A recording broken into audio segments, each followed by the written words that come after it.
प्रकृति मानव केंद्रीय जन आंदोलन की नई गठित कार्यकारिणी के अध्यक्ष श्री लीलाधर स्वामी जी और अन्य पदाधिकारी, यहाँ मौजूद सभी क्रांतिकारी सदस्यों को मैं जनता सरकार मोर्चा से देवेंद्र बलहारा प्रणाम करता हूँ। मैं जब एजेंडे देख रहा था, वकील साहब जब पूरी बात को बता रहे थे पुनिया जी, तो मन में एक विचार आ रहा था कि ये संगोष्ठियाँ, ये चर्चाएं हमारे गांव के स्तर पर क्यों नहीं होती हैं। उसका कारण ये है कि कोई भी बदलाव केवल तब संभव होगा जब देश के लोगों को ये मालूम होगा कि अभी उनके साथ हो क्या रहा है और वो कुछ गलत है। क्योंकि मौजूदा परिस्थिति में मैं जहां से देखता हूं, एक आम इंसान जो गांव में रहता है, सुबह उठता है, अपने डांगर ढोर के काम खत्म करके खेत में जा करके वापस अपना दिनचर्या को जिस तरह से जी रहा है, और उसके बाद उसको या तो मोबाइल की एडिक्शन में उलझा दिया गया, या उसको टेलीविज़न या सिनेमा के साथ लगा दिया गया, या फिर ऐसी एक्टिविटीज़ में जहां उसके दिमाग के ऊपर एक खास तरह की परत जम गई है, जो परत उसे ये एहसास ही नहीं होने दे रही कि उसके साथ कुछ गलत भी हो रहा है, या उसके बच्चों का भविष्य क्या है, वो इस दिशा में सोच ही नहीं पा रहा। संगोष्ठियां बहुत इंपॉर्टेंट होती हैं, चर्चाएं बहुत ज़रूरी होती हैं। चर्चाओं से नए बच्चों को, हम जैसे अगली पीढ़ी के नौजवानों को सीखने को मिलता है, उनको बोलने की समझ पैदा होती है, आने वाले समय में नया नेतृत्व तैयार होता है, पिछली कमियों को दूर करने का, उनको जानने का मौका मिलता है, और तब जाकर हम एक नए भविष्य का निर्माण करते हैं।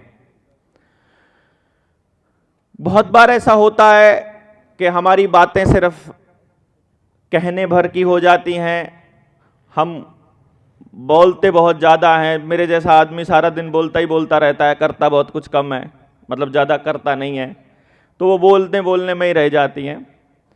पर जब हमने इस आंदोलन को शुरू किया था, मैं जब इस रिपोर्टिंग को देख रहा हूँ, मैं जब अपने एजेंडा को देख रहा हूँ, मेरे सामने ये एजेंडा भी था, तो मुझे एक भी ऐसा एजेंडा यहाँ नज़र नहीं आ रहा है जिसमें कोई समाज का तबका छूटा हो। और यदि इसके ऊपर समाज में बदलाव हम चाहते हैं, तो मेरा ऐसा मानना है कि समाज के साथ इसमें चर्चा हो। जो आखिरी आदमी बैठा है ना, उसको कभी ये महसूस ही नहीं हो पाता कि वो भी किसी बदलाव का हिस्सा है या उसके लिए हो रहा है। नेता लोग जब काम करते हैं, पॉलिटिकल पार्टियां जब करती हैं, सरकारें जब करती हैं, वहां भी उसको ये एहसास हो रहा होता है कि पता नहीं ये किसके लिए कर रहे हैं, वो उसमें कहीं शामिल नहीं है। और जब सामाजिक संगठन कर रहे होते हैं, तो भी भागीदारी में कहीं ना कहीं हम लोगों की कमी रहती है। हम जैसे लोग उस पूरी तरह से अपनी बात को ग्राउंड पर उतारने में कहीं नाकाम रहते हैं। और इसका सबसे बड़ा कारण मैं ये समझता हूं कि सामने बैठे लोग, यानी हम जैसे लोग जो माइक जिनको मिल जाता है, इनको ऐसा लगता है कि यही सब सच बोल रहे हैं और सारा ज्ञान बस इन्हीं को है। जबकि असलियत यह है कि जिसकी समस्या है, समाधान उसको पहले से मालूम है, उसको ताकत नहीं दी गई, उसको उस समाधान को अमली जामा पहनाने की ताकत नहीं दी गई। उसको मालूम है कि मेरी इस समस्या का समाधान क्या होना है, लेकिन उसको अपनी बात पूरी करने के लिए किसी सरपंच के पास जाना पड़ेगा, किसी विधायक के पास जाना पड़ेगा, किसी एमपी के पास जाना पड़ेगा, एप्लीकेशंस लिख के डीसी को करना पड़ेगा, फिर डीसी बताएगा होगा कि नहीं होगा, कि हमको मालूम है, लेकिन हम जब इनके इम्प्लीमेंटेशन करने जाएंगे तो हमको माई बाप कोई और बना रखा है हमने, और हमने अपनी ताकत अपने पास नहीं रख रखी। हमें समझ है, लेकिन हमें करना चाहते हैं, हम ये सब कुछ करना चाहते हैं, पर कैसे करें? हमको उलझा दिया गया तरह तरह के प्रोपेगेंडाज में।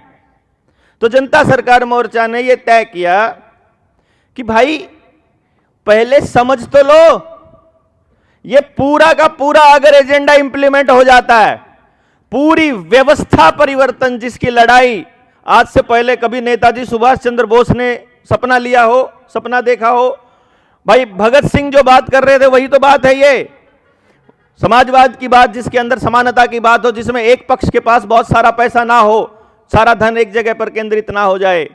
या उसके बाद में जितने भी क्रांतिकारी साथी आए, कल भाई राजीव दीक्षित का जन्म दिवस और पुण्यतिथि इकट्ठी थी, पूरे देश ने उसको मनाया। जो क्रांतिकारी साथी उनके साथ भारत स्वाभिमान में जुड़े थे, उनका भी यही व्यवस्था परिवर्तन का सपना था। वही सपना लेके आप चले हुए, वही सपना लेके हम चले हुए, लेकिन अमली जामा पहनाना है तो फिर हमें किसी के आगे हाथ जोड़ना पड़ता है। तो वो जो व्यक्ति, आखिरी व्यक्ति समाज का, जिसके लिए यह बदलाव होना है, क्या उसे मालूम है कि तुम्हारे साथ जो हो रहा है वो छल है, वो धोखा है, जो पूंजीपतियों ने मिलकर के और पार्टियों को बना करके और पार्टियों के अंदर अपनी घुसपैठ करके इस तरीके से एक मकड़ जाल बना दिया है कि जैसे मकड़ी के जाल के अंदर कोई कीट पतंगा फंस के तड़पता रहता है लेकिन निकलने का रास्ता नहीं मिलता। यह हाल हमारी जनता का हो रखा है।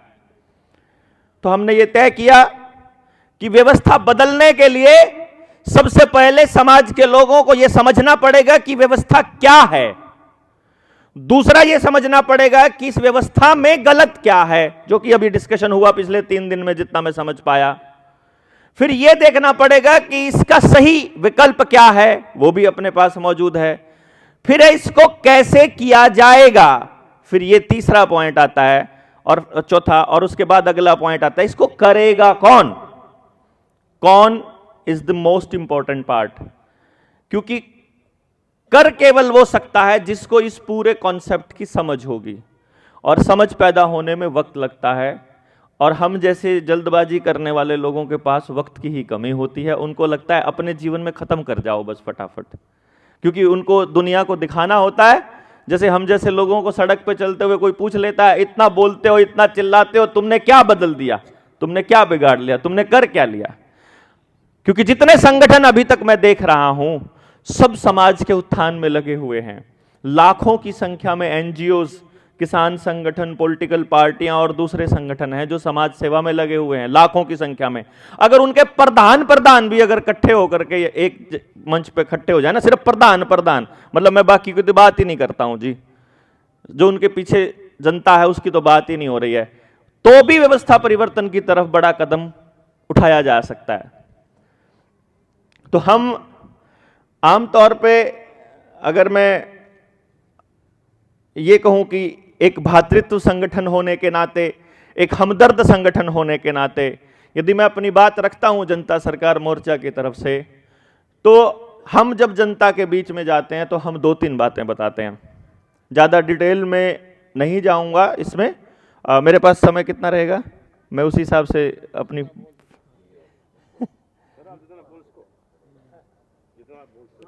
मेरा जो सबसे लंबा भाषण रहा है वो 9 घंटे का रहा है, आप देख लीजिएगा, मुझे कोई दिक्कत नहीं।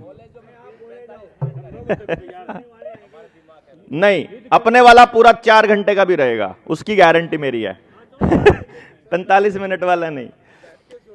हाँ, लेकिन कोशिश करूंगा कि जिस्ट में हम बता पाएं। और फिर क्योंकि मैं ये नहीं समझता हूं कि आप आखिरी बार हम मिल रहे हैं, मैं ये मानता हूं कि हम पहली बार जो लोग मिल रहे हैं वो बार बार मिलते रहेंगे। 45 मिनट से 1 घंटा के दरमियान। हाँ, मैं इसी में कोशिश करूंगा। हाँ, मैं संक्षिप्त में ही करूंगा। फिर वो दूसरा सत्र चलेगा, आपसे सवाल जवाब। हाँ, फिर सवाल जवाब, दैट्स गुड आइडिया, वो बहुत अच्छा है, उसमें बल्कि और चीजें निकल के आएंगी। यस, तो हम जब लोगों को ये बताते हैं, जैसे अगर पहला एक सवाल पूछा जाए हमसे कि आप चाहते क्या हो, हम उनको ये कहते हैं कि भाई हमारे 2-3 मुख्य सी बातें हैं, अगर उनको गांव के लोग समझ लें और अपने गांव में उसको इंप्लीमेंट करने के रास्ते खोज लें, क्योंकि अगर वही चीज जयपुर के नजदीक के गांव को इंप्लीमेंट करनी है और वही चीज जैसलमेर के गांव को इंप्लीमेंट करनी है, वही हिमाचल में करनी है, गोवा में करनी है, हरियाणा में करनी है, तो सब परिस्थितियां अलग हैं।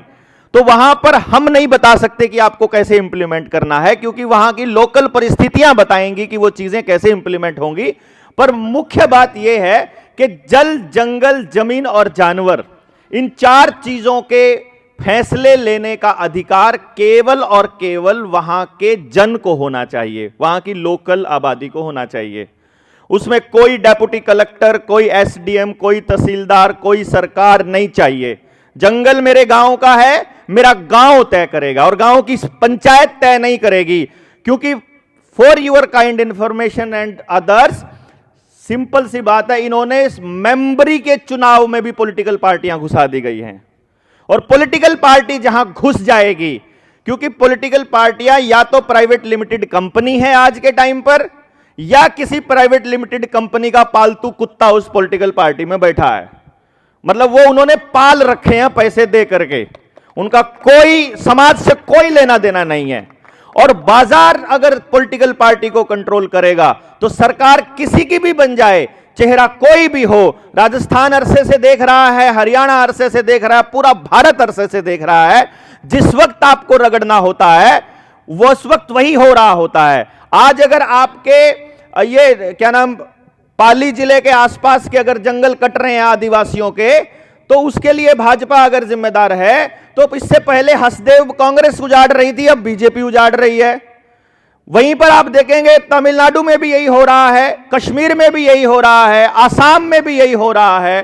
पता लगता है 3 लाख एकड़ जमीन से यहां से जंगल उड़ा रहे हैं, पता लगता है कि अभी 2.5 लाख पेड़ों को काटने की परमिशन मिल गई है। इधर से यूपी के अंदर जो है आपको कावड़ियों के नाम पर जंगल उजाड़ा जा रहा है, किसी भी बहाने से जंगल उजाड़ा जा रहा है। मैं उड़ीसा गया, जब वहां पर मेरे सामने केस आया वहां के आदिवासियों का।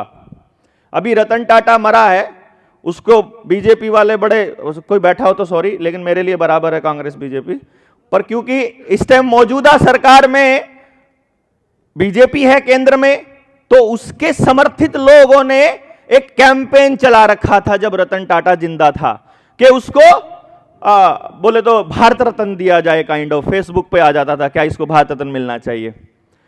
वहां एक जगह है उड़ीसा के अंदर, लगभग 54 गांव वहां रहते थे, बड़े अच्छे सिंक्रनाइजेशन में।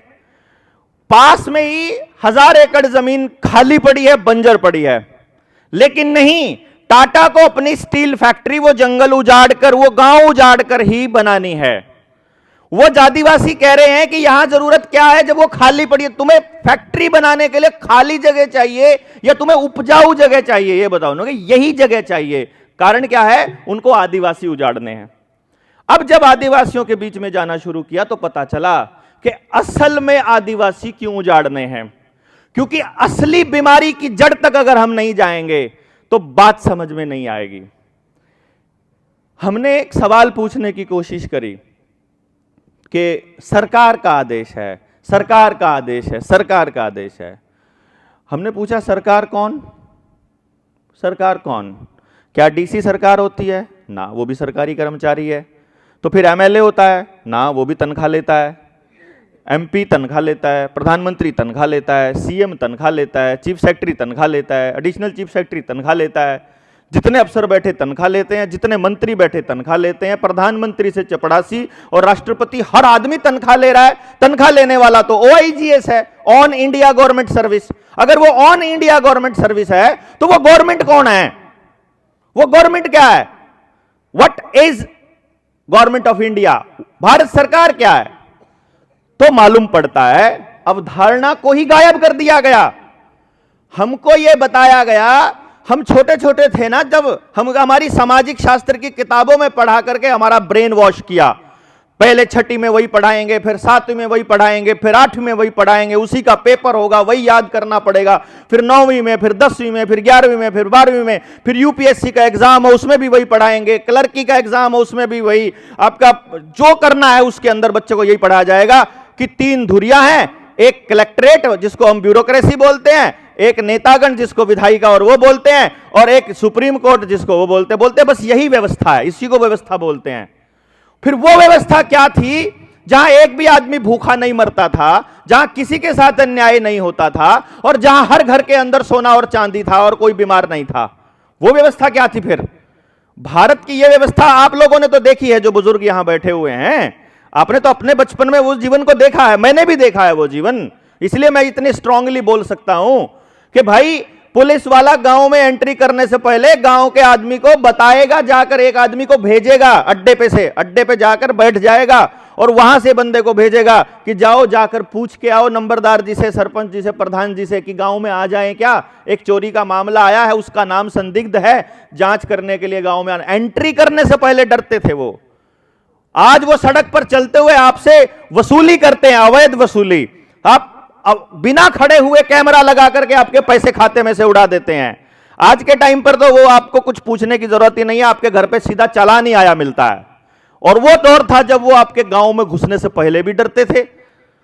एक दौर था जब अपने गांव में गरीब से गरीब आदमी, मैंने देखा है मेरे घर में, मेरी माता, मेरी चाचियां, वो जब हमारे घर में 25-26 भैंस और गायें बैल होते थे, उन सब का गोबर जब इकट्ठा सुबह उठाते थे तो एक आदमी के बस का नहीं था, तो मदद करने के लिए किसी गरीब परिवार को गांव से बुला लिया जाता था।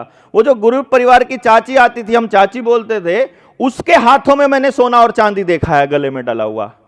मतलब अगर जिसको हम गरीब परिवार बोल रहे हैं, अगर उसके घर में भी सोना और चांदी है, और यदि आज जिसको हम 50 एकड़ का मालिक बोल रहे हैं, उसकी 50 की 50 एकड़ अगर बैंकों में गिरवी पड़ी है, अगर उसके घर का सारा सोना फाइनेंस वाले के पास गिरवी पड़ा है, अगर उसकी गाड़ी भी लोन पर है, फ्रिज भी लोन पर है, मोबाइल भी लोन पर है, उसके घर में चूल्हा भी जल रहा है वो भी लोन पर है, अगर उसकी पूरी जिंदगी अगर किस्तों में चल रही है, तो वो समृद्धि गई कहां? यानी एक व्यवस्था वो है जो हमने अपनी बनाई है भारत ने, और एक व्यवस्था वो है जो इन्होंने हमको दी है। और हमको पढ़ाया जाता है, हमारे बच्चों को भी पढ़ाया जाता है कि व्यवस्था यही है, तुम कलेक्टर के बिना नहीं जिंदा रह सकते। तो जब इन आदिवासियों से बात करी और इनके बीच में गए, तो हमको कुछ चीजें पता चली, कुछ रियलिटीज पता चली। आज भी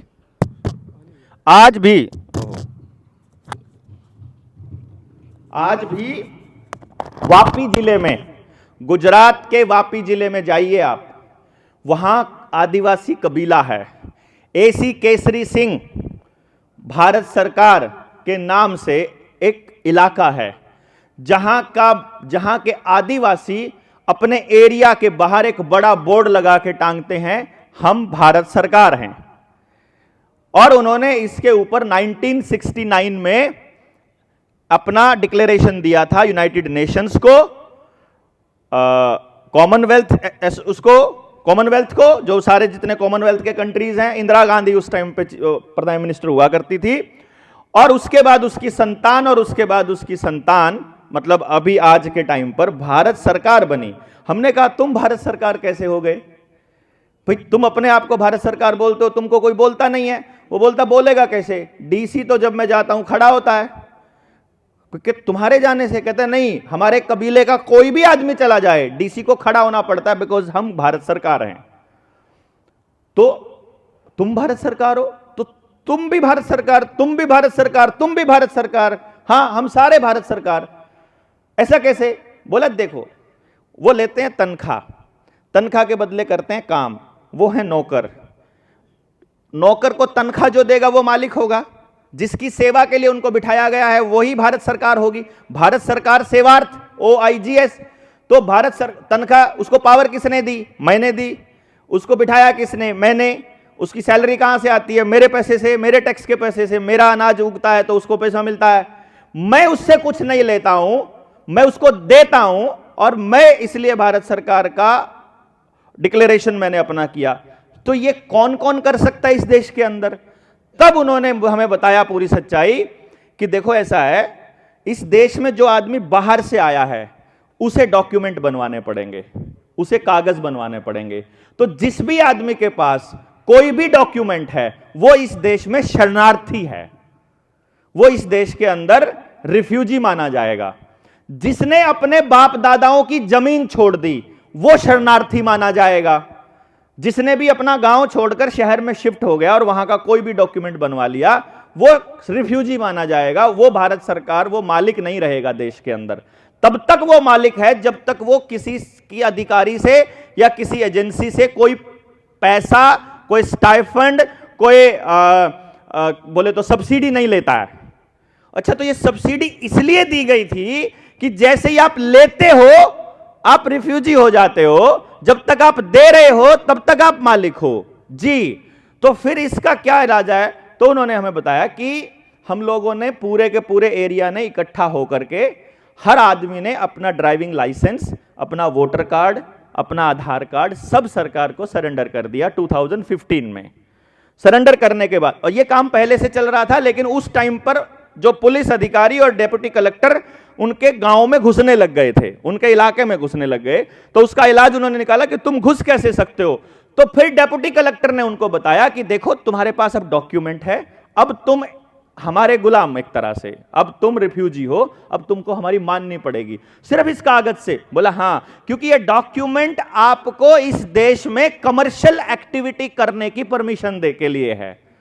जैसे मेरा बच्चे का नाम अगर यशस्वी है तो इसको सर्टिफिकेट आप थोड़ी दोगे कि मेरे बच्चे का नाम क्या है, इसका सर्टिफिकेट आप थोड़ी दोगे। मैं बताऊंगा ना कि ये मेरा बेटा है और इसका नाम क्या है, मैंने जो कह दिया वह फाइनल है। लेकिन यदि यही कागज, यही सर्टिफिकेट मैंने किसी और से ले लिया, जैसे दुकान का सर्टिफिकेट लेते हैं, जैसे कोई फूड सप्लाई का सर्टिफिकेट लेते हैं, जैसे ड्राइविंग लाइसेंस लेते हैं, जैसे गाड़ी का रजिस्ट्रेशन लेते हैं, जैसे घर की रजिस्ट्री कराते हैं, या कोई दूसरा कागज लेते हैं, तो वहां से क्लैरिटी आएगी कि यदि आपने वो डॉक्यूमेंट किसी और से बनाया है तो आपने उसको मालिक मान लिया है, किसी और का मालिक। समझे नहीं आप बात? जैसे जमीन की रजिस्ट्री आपके पास है और आपने उस पे लोन लेना है, तो जैसे ही आप उस पर लोन लेने के लिए जाओगे बैंक के पास, तो बैंक आपसे वो रजिस्ट्री ले लेगा, तो अब बैंक उसका मालिक हो जाएगा, अब बैंक उसका मालिक हो जाएगा रजिस्ट्री का। तब तक आप निर्णय नहीं ले पाओगे जब तक आप बैंक से वो रजिस्ट्री नहीं लाओगे। यानी डॉक्यूमेंट जिसका है वो मालिक है। ओहो, तो फिर तुमने क्या किया? हमने क्या किया, हमने ऐलान किया कि इस तारीख को हम अपने सारे डॉक्यूमेंट सरेंडर करने वाले हैं। वो पूरा कबीला, पूरे गांव सरेंडर करने के लिए आ गए। डेप्यूटी कलेक्टर, एसपी हाथ जोड़कर 7 दिन तक कैंपिंग लगाकर जंगल के बाहर बैठा रहा। मेरी नौकरी चली जाएगी, मेरे बच्चे भूखे मर जाएंगे, ये सरेंडर मत करो, ये मत करो, मैं मर जाऊंगा, ऊपर से बहुत प्रेशर है, ये कागज सरेंडर मत करो, मैं हाथ जोड़ता हूं, पैर पड़ता हूं। इतना प्रेशर डेप्यूटी कलेक्टर के ऊपर कि सरेंडर कर दिया तो गड़बड़ हो जाएगी, ये तो मालिक बन जाएंगे उसी टाइम। तो फिर उन्होंने इस शर्त पर अपने डॉक्यूमेंट्स को मास लेवल पर सरेंडर नहीं किया, एक एक करके सरेंडर किया कि हम एक एक करके चिट्ठी भेजेंगे, तुमको भेज देंगे और तुम्हारा कागज नहीं चाहिए। वो मास लेवल पे उन्होंने मूवमेंट चलाया। जब उस टाइम पे वो इसलिए मना कर गया कि वहां एसपी ने और डीसी ने बोल दिया कि ठीक है, हम मानते हैं कि तुम भारत सरकार हो, हम मानते हैं कि तुम मालिक हो, तुम्हें अपनी गाड़ी पर ना तो रजिस्ट्रेशन प्लेट लगाने की ज़रूरत है, तुम्हें ड्राइविंग लाइसेंस बनाने की ज़रूरत नहीं है, तुम्हें कोई पुलिस वाला रोकेगा नहीं, जैसे ही तुम्हें कोई रोकता है तुम सिर्फ बता देना कि हम कुटुंब परिवार एसी केसरी परिवार से हैं और हम भारत सरकार हैं, आपको कोई नहीं छेड़ेगा। तो आज भी इस वक्त, अभी अपनी 1 तारीख हो गई ना, 1 दिसंबर 2024 में भी वो लोग भारत सरकार का लेबल लगा के बैठे हैं। अब इस गेम को जब हमें समझ में आया, तब समझ में आया कि आपके गांव के जंगल क्यों काटे गए, आपके गांव का जंगल कट के आपको शहरों में शिफ्ट होने के लिए क्यों प्रेशराइज किया जा रहा है, क्यों गांव में स्कूल और चिकित्सा व्यवस्था नहीं मिल रही है, क्यों गांव के अंदर झगड़े घुस रहे हैं, क्यों गांव में राजनीतिक पार्टियां घुस गई हैं, क्यों गांव में नकली खाना जा रहा है, क्यों आदिवासियों के जंगल उजाड़ के उनको विस्थापित करके नए मकान दिए जा रहे हैं, क्यों झुग्गी झोपड़ियां हटा करके दिया, क्योंकि यूनिवर्सल कोड है, ये यूनिवर्सल नियम है, यूनिवर्सल जस्टिस है ये, कि जहां एक आदमी एक बार रहना शुरू कर दिया, आदमी छोड़िए, खेत के अंदर अगर टटीरी ने अंडे दे दिए घोंसला बना करके, तो किसान कभी ट्रैक्टर उसके ऊपर से नहीं चलाता है, वो साइड में से लेके जाता है, क्योंकि टटीरी का कब्जा हो गया अब वहां उस एरिया के ऊपर, वो उसका एरिया हो गया, अब वो किसान के कब्जे। या तो उसका घोंसला बनने से पहले आप उसको हटा सकते थे, घोंसला बन गया, अब वो जगह तब तक उसकी है जब तक उसका काम पूरा नहीं होता, क्योंकि यहां इस धरती पर कोई भी सदा सदा के लिए नहीं आया है अपना काम चलाने के लिए, जिसको जहां रहने की जरूरत पड़े। यहां पानी नहीं मिल रहा है तो पानी के पास जाकर विस्थापित होना है, वहां का आदमी तय करेगा कि उसको वहां पे रहने देना है कि नहीं। जैसे हम आकर बुलाते थे, हम तो बसाते थे अपने गांव में, तो कभी कभी अपने गांव में व्यवस्था नहीं बन रही है तो कोई दूसरे गांव में जाके बस जाता था। तो यह समझ में आता है कि भाई, अगर आपके गांव की व्यवस्था जल, जंगल, जमीन और जानवर पर आधारित है, यदि आप सरकार से कोई पैसा नहीं, सरकार नहीं सॉरी गुंडों से, विधानसभा और लोकसभा से पारित जो ये बैठे हुए गुंडे हैं, इनसे जब आप कोई पैसा नहीं लेते हो, अगर कोई सहायता नहीं लेते हो और आपको किसी भी चीज के लिए इनके डॉक्यूमेंट की आवश्यकता नहीं पड़ती है, तो आप ही भारत सरकार हो एंड आपके ऊपर कोई भी लीगल एक्शन संभव नहीं है, क्योंकि पूरी दुनिया में अकेला भारत नॉन जुडिशियल है। अकेला भारत। जाकर के स्टाम्प पेपर उठाओ, जिसके घर में स्टाम्प पेपर पड़े हैं 10 रुपए का, 20 रुपए का, 50 रुपए का, उस स्टाम्प पेपर के ऊपर लिखा हुआ है इंडिया नॉन जुडिशियल, गैर न्यायिक। हमारे ऊपर दुनिया का कोई कानून लागू नहीं होता, क्योंकि भारत एकमात्र व्यवस्था ऐसी है दुनिया के अंदर जहां पर कोई भी दुनिया के किसी संस्था का कानून नहीं चलता, क्योंकि हम प्रकृति के कानून से चलने वाले लोग हैं, क्योंकि हम कुदरत के कानून से चलते हैं। और जितने लीगल एडवाइजर यहां बैठे हैं, वकील साहब भी बैठे हुए हैं, जब अदालत में जब आप जाते हो, जब आपको अदालत की पढ़ाई जाती है, तो वहां पर पहली लाइन जो रटवाई जाती है, that is natural justice will prevail. जो प्राकृतिक न्याय है वो सबसे ऊपर रहेगा, और प्राकृतिक न्याय तब तक है जब तक आप प्रकृति की हानि नहीं करते हो, जब तक आप प्रकृति के नियमों को मानकर चलते हो। आपने प्रकृति का नियम तोड़ा, आप कमर्शियल हो जाओगे, आप कमर्शियल होते ही आप न्यायिक हो जाओगे, न्यायिक होते ही आपकी गर्दन उनके हाथों में हो जाएगी। अब आपको ऊपर डिपेंड करता है। अब आपको सोचना है कि आपको अपनी गर्दन उनके हाथ में देनी है या जो बाहर के लोग हैं उनको यहां से निकालना है। तो कौन है यहां का आदमी? यहां का आदमी वो है जो ना हिंदू है, ना मुसलमान है, ना आर्य है, ना द्रविड़ है, ना पंडित है, ना जाट है, ना ब्राह्मण है। वो केवल इंसान है, जो प्रकृति के नियमों को मानने वाला आदमी, जो अपनी वंश बेल को चला रहा है। वो वंश बेल को अपना साथ लेके चल सकता है, पर जाति पाति पंथ संप्रदाय को मानने वाला कोई भी व्यक्ति नॉन जुडिशियल नहीं हो सकता। वो प्राकृतिक नहीं हो सकता, क्योंकि पक्षी की जात नहीं होती, पेड़ की कैटेगराइज किया जाता है कि ये इस वंश बेल का है, अदरवाइज इस खेल को समझा नहीं। लेकिन अब वो क्या करते हैं? अब वो हमको डिवाइड करते हैं। डिवाइड एंड रूल का खेल चलता है।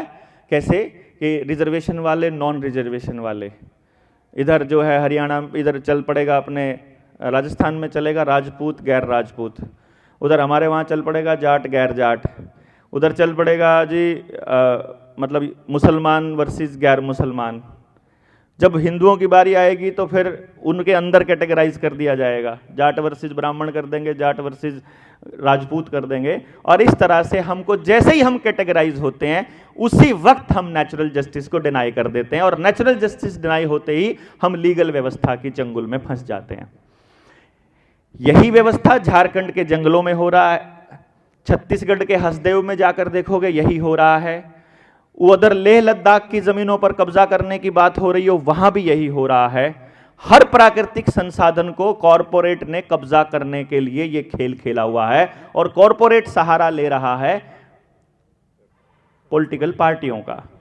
सरकार में बैठे, जिसको हम सरकार कहते हैं, उन सरकार में बैठे अपने गुलामों को वो जैसा आदेश पारित करने को बोल देते हैं, वो वैसा आदेश पारित कर देते हैं। और हम जैसे लोग, जिनको मालूम ही नहीं है कि ये आदेश पारित कर ही नहीं सकते हमसे पूछे बिना, वो चुपचाप उन आदेशों को मान भी लेते हैं। हमारे ऊपर वो आदेश थोप भी दिए जाते हैं, और हम मजबूर होकर के बैठे रहते हैं कि क्या करें, हम कुछ कर तो नहीं सकते, क्योंकि पुलिस इनके पास, जुडिशरी इनके पास, पूरा तंत्र इनके पास। रीजन, हमने अपनी व्यवस्था को छोड़ दिया, हमने पंचायत का कहना माना बंद किया ना। अगर हमारा फैसला पंचायत में हो जाए तो पुलिस के पास कोई मुकदमा जाएगा नहीं, पुलिस के पास मुकदमा नहीं जाएगा तो पुलिस वाले क्या कर लेंगे आपके ऊपर? कैसे आपको धमकाने का क्या कैटेगरी रह गई? आप नॉन जुडिशियल हो गए, पुलिस वाला आपको डांट सकता है क्या? कभी भी रास्ते में रुकवा सकता है क्या? मेरी बात बता रहा हूं मैं, 15 दिन पहले की बात है, 24 नवंबर के कार्यक्रम की तैयारी हम लोग कर रहे थे, जो तालकटोरा स्टेडियम में हमने पेरेंटिंग सेमिनार किया। एक जगह से आ रहे थे, रात के लगभग 10 बजे का टाइम रहा होगा, पुलिस का नाका लगा हुआ था, पुलिस ने रोकवा लिया, मैं आंख बंद करके साइड वाली सीट पर लेटा था, एक साथी था अपना, वो ड्राइव कर रहा था। गाड़ी रुकी, मैंने हल्की सी आंख खुली, मैंने देखा आगे पुलिस वाले खड़े हैं, मैंने आंखें बंद कर ली। उसने शीशा उतारा, मैंने कहा अपने आप बात कर लेगा वो। अंकुश भाई थे साथ में। शीशा उतरने के बाद उस पुलिस वाले ने बोला, हाँ जी कहाँ से आ रहे हो? मैंने उसको ऐसे हाथ लगाया अंकुश को, मैं कहा रुक। मैंने आंख खोल के मैं कहा हाँ क्या प्रॉब्लम है? मतलब इस देश में आने से पहले, जाने से पहले तुमसे पूछना पड़ेगा क्या कहाँ आना है कहाँ जाना है? मतलब हम तुमको बताएंगे हम कहाँ जा रहे हैं? क्यों बताएं, पहले ये बता। वो ऐसे करके, अच्छा डॉक्टर साहब हैं क्या? मगा भाई कोई भी हो, मैं तो ये कह रहा हूं डॉक्टर देवेंद्र बुला रहा है। मैं कहा हाँ बताओ। कुछ नहीं जी आप जाइए डॉक्टर साहब, कोई दिक्कत नहीं हो, तो हम तो अपनी ड्यूटी पूरी करें। अरे ड्यूटी नहीं पूरी करे थे मेरे भाई, तुम किसी से पूछ ही नहीं सकते हो सड़क पे चलते हुए किसी आदमी से। पुलिस को अधिकार ही नहीं है किसी से पूछने का कि तुम कहां से आ रहे हो कहां जा रहे हो। पूछ सकते हैं जी? नहीं रोक सकते रास्ते में। अनलॉफुल डिटेंशन, उसको रिटेन करने का उसके ऊपर मुकदमा दर्ज हो सकता है। लेकिन देश की जनता को पता ही नहीं है कि आपसे कोई रास्ते में पूछ नहीं सकता। जब तक आप कोई जुर्म करके ना भागे हों और आपके बारे में पुख्ता जानकारी पुलिस के पास ना हो, तब तक रास्ते में रोक करके आपसे लाइसेंस नहीं मांग सकता वो, जब तक आपने कोई क्राइम ना किया हो। और ट्रैफिक नियमों का उल्लंघन क्राइम नहीं होता है, वो हमने माने हैं नियम अपने आप से, वो हमने माने हैं। अभी पुलिस वाला अगर बोलता है कि तुमने हेलमेट नहीं पहना है, मैं ये बता रहा हूं, राजकोट की बात बता रहा हूं आपको, गुजरात के राजकोट में, वहां अशोक भाई पटेल हैं। कई साल पहले वहां क्या हुआ, उन्होंने एक आंदोलन छेड़ा। उन्होंने बोला, जैसे चलते चलते स्कूटर पे पुलिस वाले ने उनको रोक लिया, हां जी हेलमेट नहीं पहना हुआ आपने? बोला हां जी नहीं पहना हुआ। चालान कटवाओ, लाइसेंस निकालो। बोला काहे को? जुर्म क्या है? हेलमेट ना पहनना कोई क्राइम है क्या? नहीं, ट्रैफिक नियम का वायलेशन है, ट्रैफिक रूल का वायलेशन है ना, क्राइम तो नहीं है, अनलॉफुल तो नहीं है। बोला नहीं जुर्माना लगेगा। अरे काहे को लगेगा भाई? सिर मेरा है, मैं फुड़वाना चाहता हूं, तेरे को क्या टेंशन है? मैं तो सड़क पे चलते हुए गिर के टूट गया, मतलब गिर गया मर गया तो, अरे भाई मैं तो सिर फुड़वाने के लिए निकला हूं घर से बाहर, तू बता तेरे को क्या टेंशन है? बोला नहीं ये तो करना पड़ेगा, चालान तो कटेगा। बोला काट तू चालान, मैं देखूंगा कोर्ट में। उसने चालान काट दिया बिना कोई डॉक्यूमेंट लिए, उसने चालान पकड़ा दिया। जज के पास, मतलब जैसे 28 दिन होने के बाद में जज के पास पहुंचता है, जब तक अगर आप फाइन नहीं भरते हो। जुर्माना था मात्र 30 रुपए का रहा होगा। उन्होंने कहा, जज ने 30 रुपया फाइन, तो उसने कोर्ट में ही खड़ा होकर बोल दिया, नहीं जज साहब भरूंगा नहीं, भरना नहीं है। क्यों नहीं भरना? जी मैं अपना सिर फुड़वाने के लिए तैयार हूं, लेकिन मैं हेलमेट ना पहनने के लिए, मुझे कोई कैसे जबरदस्ती कर सकता है कि मुझे क्या पहनना है क्या नहीं पहनना है? मुझे आप जागरूक करो, मुझे आप बताओ, समझाओ, मेरी काउंसलिंग करो, मुझे शिक्षा दो, मुझे गाइड करो, उसके बाद मैं मान लूंगा, ऐसी बात नहीं है। पर तुम जबरदस्ती फाइन कैसे कर सकते हो? तो बोलता है कि नहीं भरोगे तो 1 दिन की जेल होगी। बोला हाँ जेल जाऊंगा। अब क्या होता है, ये अखबार वाले डेली के डेली अपनी जो न्यूज़ लेते हैं वो थाने से, ऐसे कचहरी से या कोर्ट से लेते हैं। तो अब जब एक आदमी को हेलमेट ना पहनने की वजह से जेल हो गई, तो उसकी दलील भी छपी वहां अखबार के अंदर।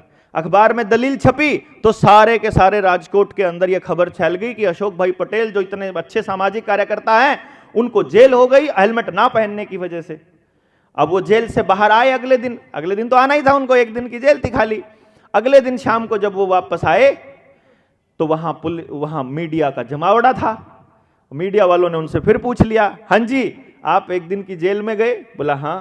तो फिर अब क्या विचार है आपका? बोला अब विचार यह है कि फलानी तारीख को इतने बजे इस चौक से बिना हेलमेट पहने फिर से जाऊंगा।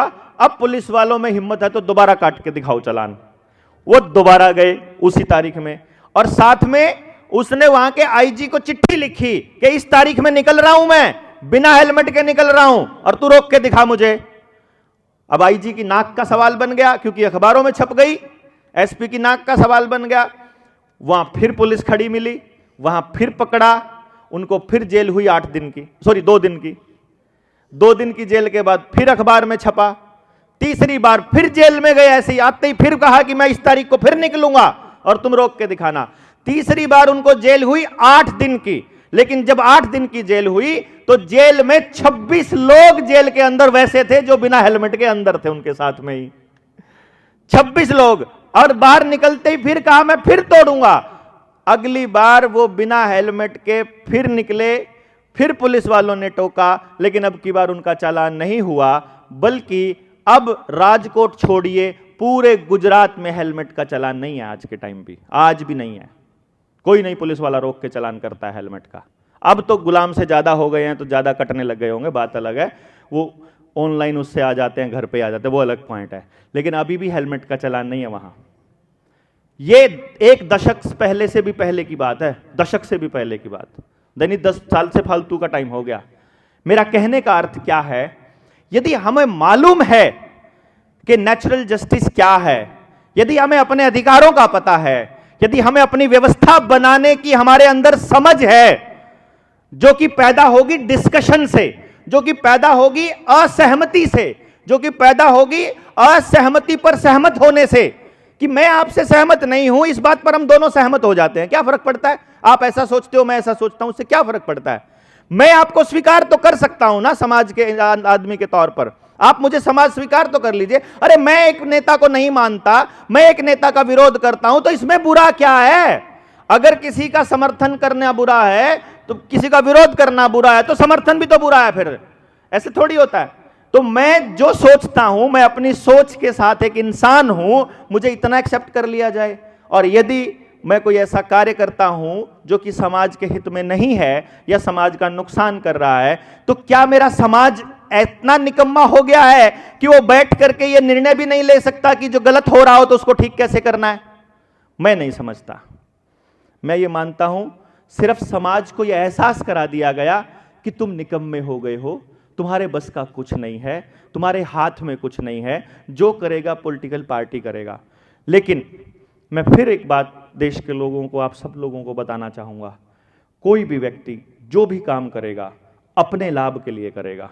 कोई भी व्यक्ति, हम जितने लोग यहां बैठे हैं, हम अपने लाभ के लिए बैठे हैं। मुझे यहां आकर के बोल करके आनंद आ रहा है, फिर भी मेरा ही लाभ है आनंद लेने में। मुझे समाज की सेवा करने में अच्छा लगता है तो मुझे अच्छा लगता है ना, मेरा ही लाभ है ये। मुझे लगता है कि समाज अच्छा हो जाएगा तो मेरे बच्चे को अच्छा समाज मिलेगा, मेरी अगली पीढ़ी को अच्छा समाज मिलेगा, तो भी मेरा ही लाभ है व्यक्तिगत। मैं अगर ये कहूं कि मैं समाज के लिए दौड़ रहा हूं, ये गलत बात है, मेरे लिए दौड़ रहा हूं। तो इसी नियम को अगर देखा जाए, लाभ के नियम को अगर हम समझ लें, तो हर व्यक्ति, हर संस्था लाभ के लिए काम करेगी, और वो करेगी, कोशिश करेगी कि ये लाभ बना रहे, ये लाभ जारी रहे। अब देखना यह है कि वो लाभ अल्पकालिक है या दीर्घकालिक है। हम सब लोगों को अल्पकालिक लाभ दिखा करके थोड़े समय का, अभी चुनाव होना है, 1000 रुपए ले लो प्रति वोट, एक वोट का 1000 रुपए के हिसाब से बांट दिया, एक दारू की बोतल बांट दी, एक कंबल बांट दिया, एक चादर दे दी, एक शॉल दे दी, एक वॉशिंग मशीन दे दी, एक फलाना ढिमकाना, एक सिलाई करने की मशीन दे दी। वो दे करके नेता बहुत सारा पैसा खर्च करके आपको अल्पकालिक लाभ दे करके अपने लिए 5 साल का जुगाड़ कर जाता है और अपनी पीढ़ियों के लिए अगले 100 साल का कर जाता है। मतलब जहां जहां हमको बिना मेहनत किए थोड़े समय के लिए लाभ मिलेगा, यह समझ लेना हमारी अगली पीढ़ियों को जन्म जन्मांतर तक उसका नुकसान भुगतना पड़ेगा, उसकी कीमत अदा करनी पड़ेगी। यह हमने चर्चा बंद कर दी, इसके ऊपर हमने डिस्कशन बंद कर दिया, क्योंकि हमारी व्यवस्था में हमारे बुजुर्गों ने हमें यह सिखाया है कि पड़ोसी ने अगर हलवा बनाया या नई कोई व्यंजन बना दिया और कोई सब्जी बना दी और वो हमारे घर में प्यार प्रेम से देने आ गया, तो प्यार प्रेम से जब आपने वो सब्जी खाई है तो टिफिन वापस खाली नहीं जाएगा, उसमें कुछ ना कुछ वापस देंगे। वो फ्री में खाने की हमको कभी आदत रही ही नहीं, हमारा कभी कल्चर में शामिल ही नहीं रहा कि हमने कुछ भी फ्री में लेना है। हम लोग तो उस व्यवस्था के लोग हैं जो पेड़ की टहनी तोड़ने से पहले भी उसको प्रणाम करके उसका धन्यवाद करने वाले लोग हैं कि आज तुम्हारा ये एक टहनी हम ले रहे हैं, तो इसके लिए आपका बहुत बहुत धन्यवाद है, और ये आपके शरीर का एक अंग हम अलग कर रहे हैं, उसके लिए हम माफ़ी भी चाहते हैं, पर हमें आजीविका चलाने के लिए करना पड़ता है।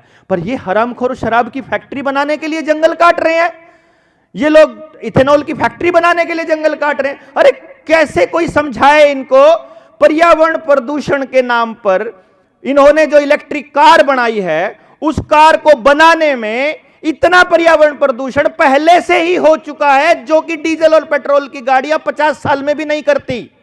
यह कौन बताएगा कैलकुलेशन करके? जो आपको ऊर्जा का तो सिद्धांत है, ये ऊर्जा का तो नियम है कि इसको कभी बनाया नहीं जा सकता, इसको कभी खत्म नहीं किया जा सकता, केवल एक रूप से दूसरे रूप में परिवर्तित कर दिया जाता है। तो जो ऊर्जा के रूप में आपको पेट्रोल डीजल मिल रहा है, ये पेट्रोल निकालने के लिए आपको मालूम है कितनी गहराई तक, कितने हजारों फीट तक खोदा जाता है, उसमें कितना पर्यावरण प्रदूषण होता होगा। जमीन को जब खोखला करके निकाला जाता है, उसकी जो फ्रैक्शनल डिस्टिलेशन प्रोसेस में जब उसको पेट्रोल अलग, डीजल अलग, नेचुरल गैस अलग, जब उसको अलग अलग करके भर करके कहीं ट्रांसपोर्ट करना, कहीं भेजना, कहीं पर ये कहीं पर भी अगर देखो रिफाइनरी के अंदर धुआं दिन रात चलता रहता है, वो ईंधन निकालने के लिए कितना पर्यावरण प्रदूषण होता है, इसका अंदाजा हम लोगों को शायद है ही नहीं है। और सबसे बड़ी बात, उसकी जरूरत है क्या? कोई बोले विकास कर दिया।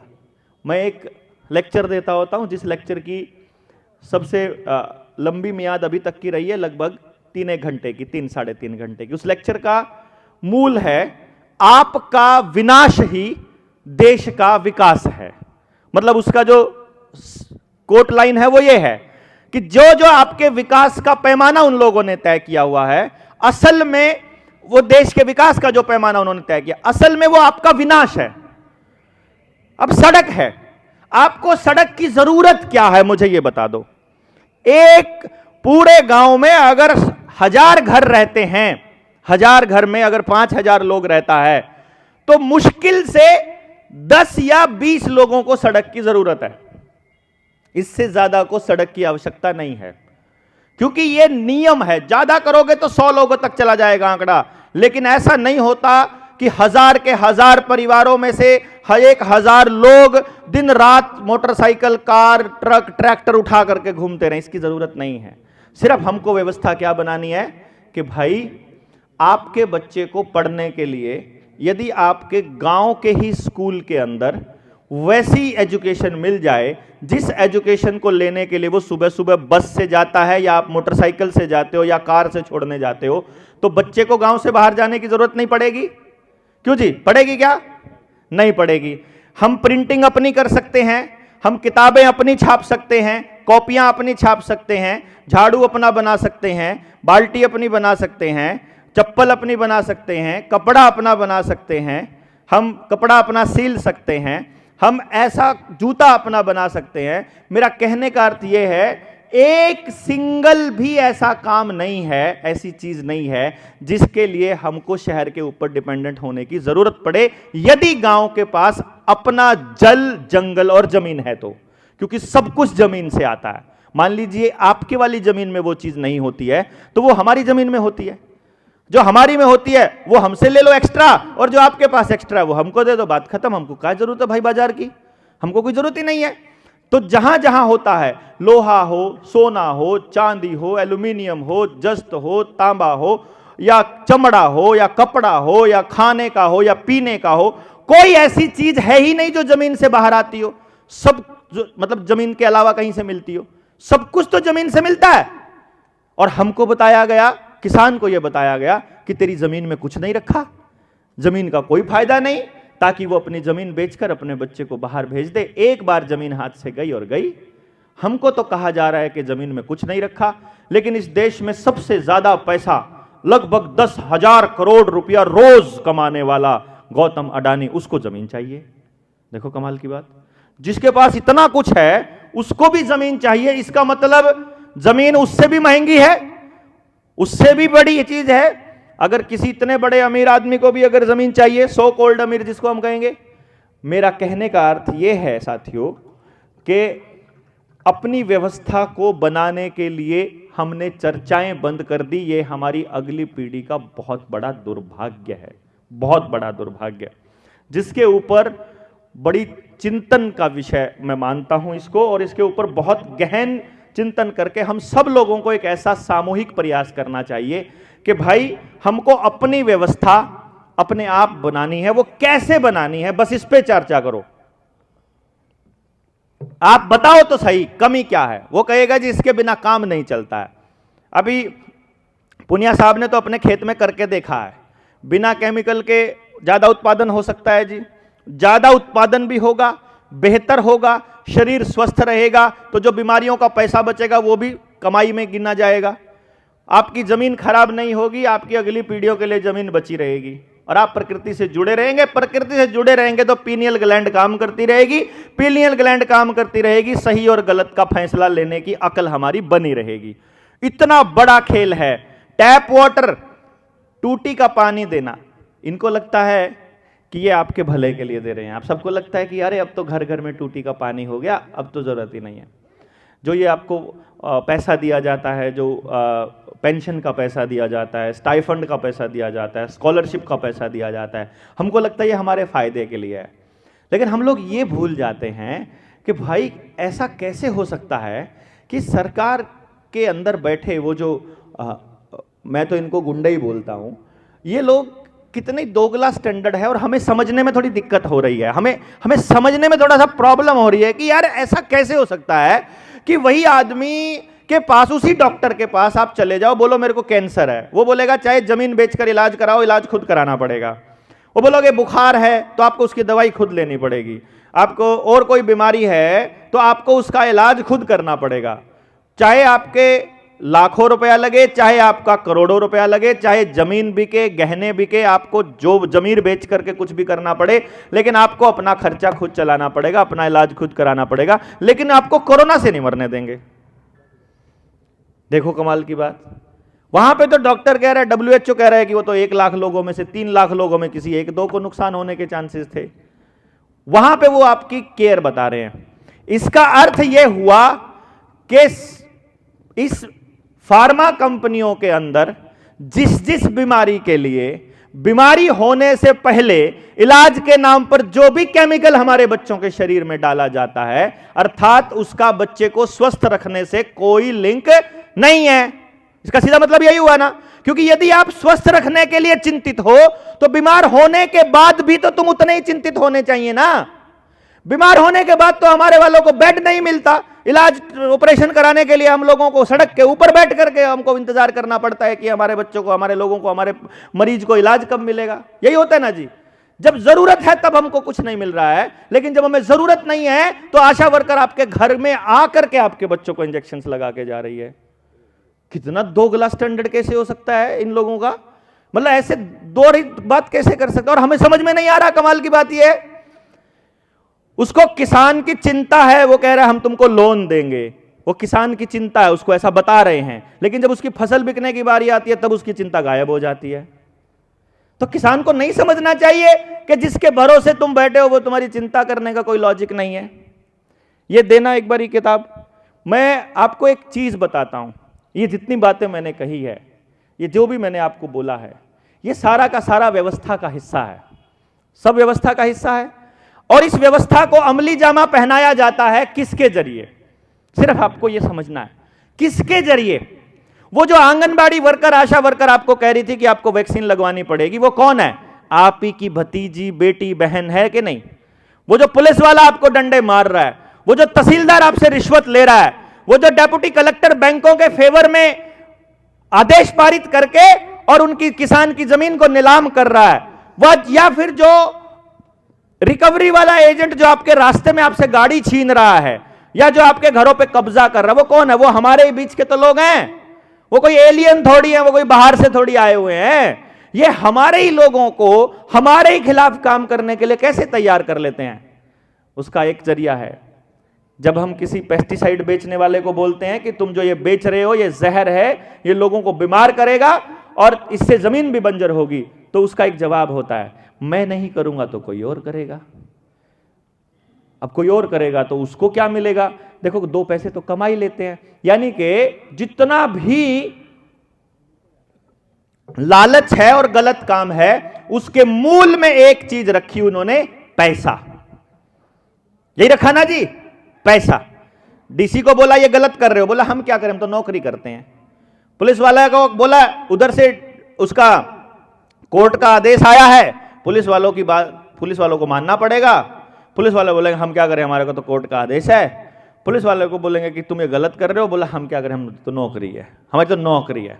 हर आदमी जो भी आपके साथ गलत कर रहा है, जिस दिन आप उसको एहसास दिला दोगे, आंख में आंख डाल के बोल दोगे तुम गलत कर रहे हो, तुम गलत कर रहे हो, जैसे ही आप ये बोलोगे उसका एक ही जवाब आता है, हमें तो नौकरी करनी है, हम क्या करें, हमारा तो काम है, हमें तो ऊपर से आदेश मिला है। ऊपर कौन है ये किसी को नहीं पता। ऊपर बैठा है बाजार, और बाजार का एक ही नियम है, प्रॉफिट के लिए कुछ भी करना पड़े वो करेंगे। अब प्रॉफिट कहां से आएगा? प्रॉफिट के लिए वो तरह तरह के रास्ते निकालते हैं। कैसे रास्ते निकालते हैं? आदमी का काम करने का तरीका है। जैसे मैं अगर पानी पी रहा हूं तो मैं एक घूंट में कितना पानी पीऊंगा, ये मेरा आदत का काम है, ये मेरी हैबिट है। मैं जब इस पे पीऊंगा तो उतना ही पानी पीऊंगा हर बार एक घूंट में, क्योंकि ये मेरी आदत बन चुकी है। इसी तरह से जब मैं चलता हूं, मेरी चलने की आदत, पहले कौन सा कदम रखूंगा, बाद में कौन सा रखूंगा। मैं जब ड्राइविंग करूंगा तब ब्रेक लगाने की आदत, गियर बदलने की आदत। इसी तरह खाना खाने की आदत, कई लोगों को ऐसा करके खाने की आदत होती है, उसको बार बार बोलो यार इतनी आवाज क्यों करता है, फिर भी वो करता है, मतलब वो आदत उसको भी नहीं मालूम होती कि वो उसकी आदत है। तो जब ये जो हम वो ब्रश के ऊपर लगाते हैं ना, लैट्रिन सी लगाते हैं, वो आप लोग पेस्ट बोलते होंगे, अपन लैट्रिन ही बोलते हैं, ताकि लगाने वाले ना लगाएं। मैं इसलिए बोल रहा हूं ना लगाएं क्योंकि उस टूथपेस्ट के ऊपर पीछे लिखा है इसके अंदर सोडियम लोरेल सल्फेट है इस टूथपेस्ट के अंदर, और सोडियम लोरेल सल्फेट से कैंसर होता है। अब ये बात बनाने वाली कंपनी को भी पता है, ये बात बनाने वाले सरकार को भी पता है, उसकी परमिशन देने वाली, और जो डेंटल एसोसिएशन है उसको भी पता है, लेकिन हरामखोर छापेंगे तंबाकू के ऊपर कि तंबाकू से कैंसर होता है। देखो ना, छापेंगे उस चीज के ऊपर जिससे कैंसर होता नहीं है। तंबाकू से कैंसर होता, अगर धुएं से कैंसर होता, तो फिर कैंसर के अस्पताल में 80% लेडीज क्यों होती भाई? वहां लेडीज का क्या काम है जिन्होंने कभी सिगरेट दारू पी नहीं है, वहां कैंसर उनको मिले। और जो सिगरेट पी रहे उनको कभी कैंसर हुआ ही नहीं, मैंने देखा। मेरे दादाजी आखिरी सांस तक जो है वो हुक्का पीते रहे, उनको तो नहीं कैंसर हुआ, उनको तो कभी कोई दिक्कत भी नहीं आई, लंग्स भी उनके एकदम फिट रहे थे लास्ट मोमेंट तक। लेकिन आपको मिस इन्फॉर्मेशन, मिसगाइड करते रहते हैं।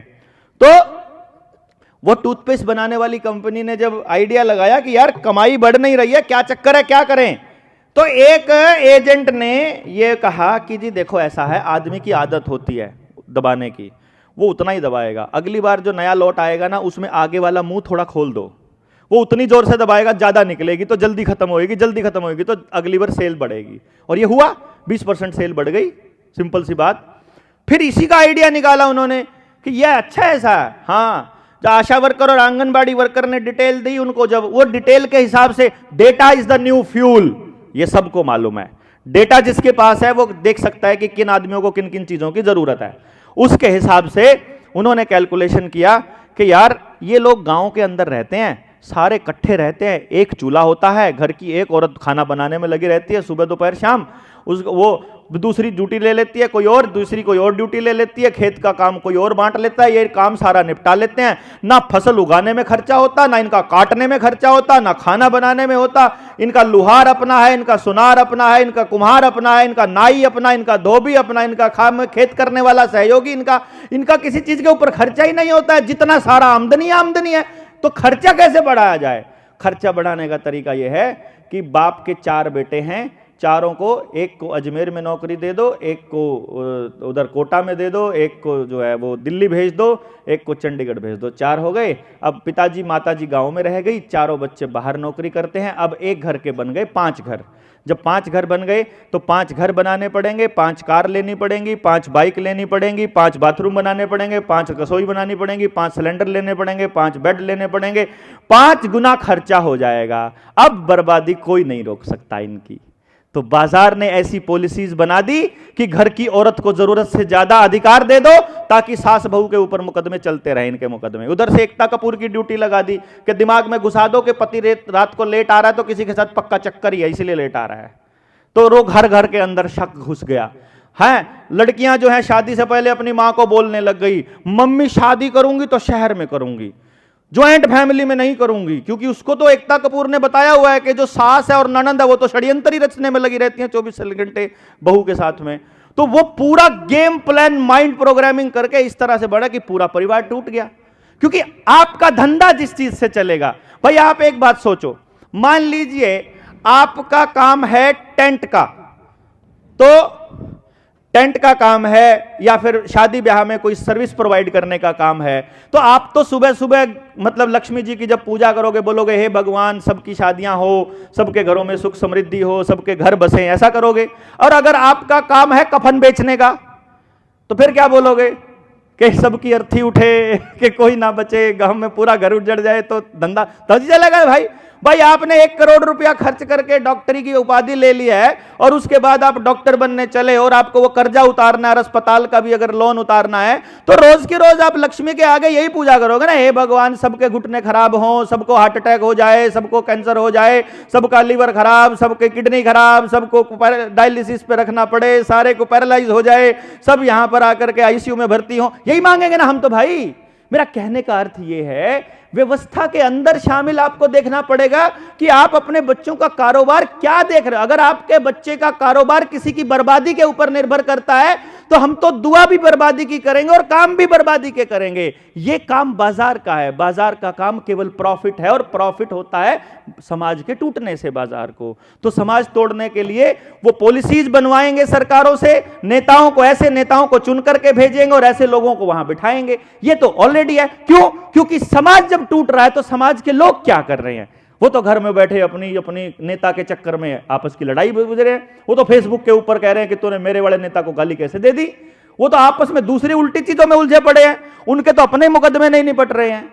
तो जो समाज को बनाने का जिम्मेदारी जिसकी थी, उसका रीजन मैं ये बता रहा हूं कि क्यों मैं आपकी जिम्मेदारी और हम सब की जिम्मेदारी कह रहा हूं कि भाई गांव हमारा है, बच्चे हमारे बर्बाद हो रहे हैं, नाश हमारा हो रहा है, तो हमको ही करना पड़ेगा ना। नेता को क्या पड़ी है आपका गांव ठीक करने की, डीसी को क्या पड़ी है, पुलिस वाले को क्या पड़ी है आपका गांव आकर के ठीक करे वो। अरे जिसका गांव है उसी को नहीं पड़ी है तो उनको क्यों पड़ेगी भाई, वो क्यों करेंगे। बाहर से नहीं आएगा कोई भी अपने गांव को ठीक करने के लिए, उसी गांव के आदमियों को मिलकर के ये व्यवस्था बनानी पड़ेगी। अगर हम लोग ठेकेदार बनने की कोशिश करें, यहां टेबल के इस तरफ बैठे हुए या इस तरफ बैठा हुआ कोई भी आदमी अगर ये कहे कि मैं समाज सेवी हूं और मैं समाज को बदलूंगा, नहीं बदल सकते भाई। जिसका समाज है उसे बदलना पड़ेगा।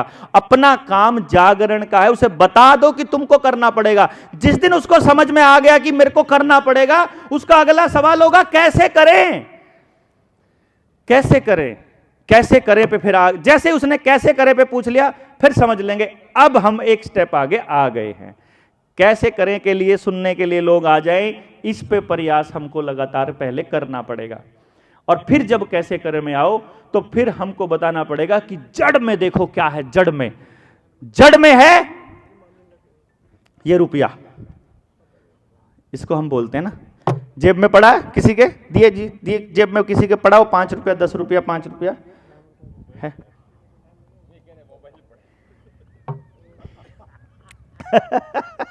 मोबाइल में पड़ा है बोलते हैं।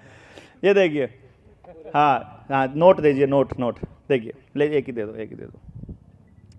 देखिए मेरा वो बैग है, वैसे बैग में रखा है, लेके आओ आप ना।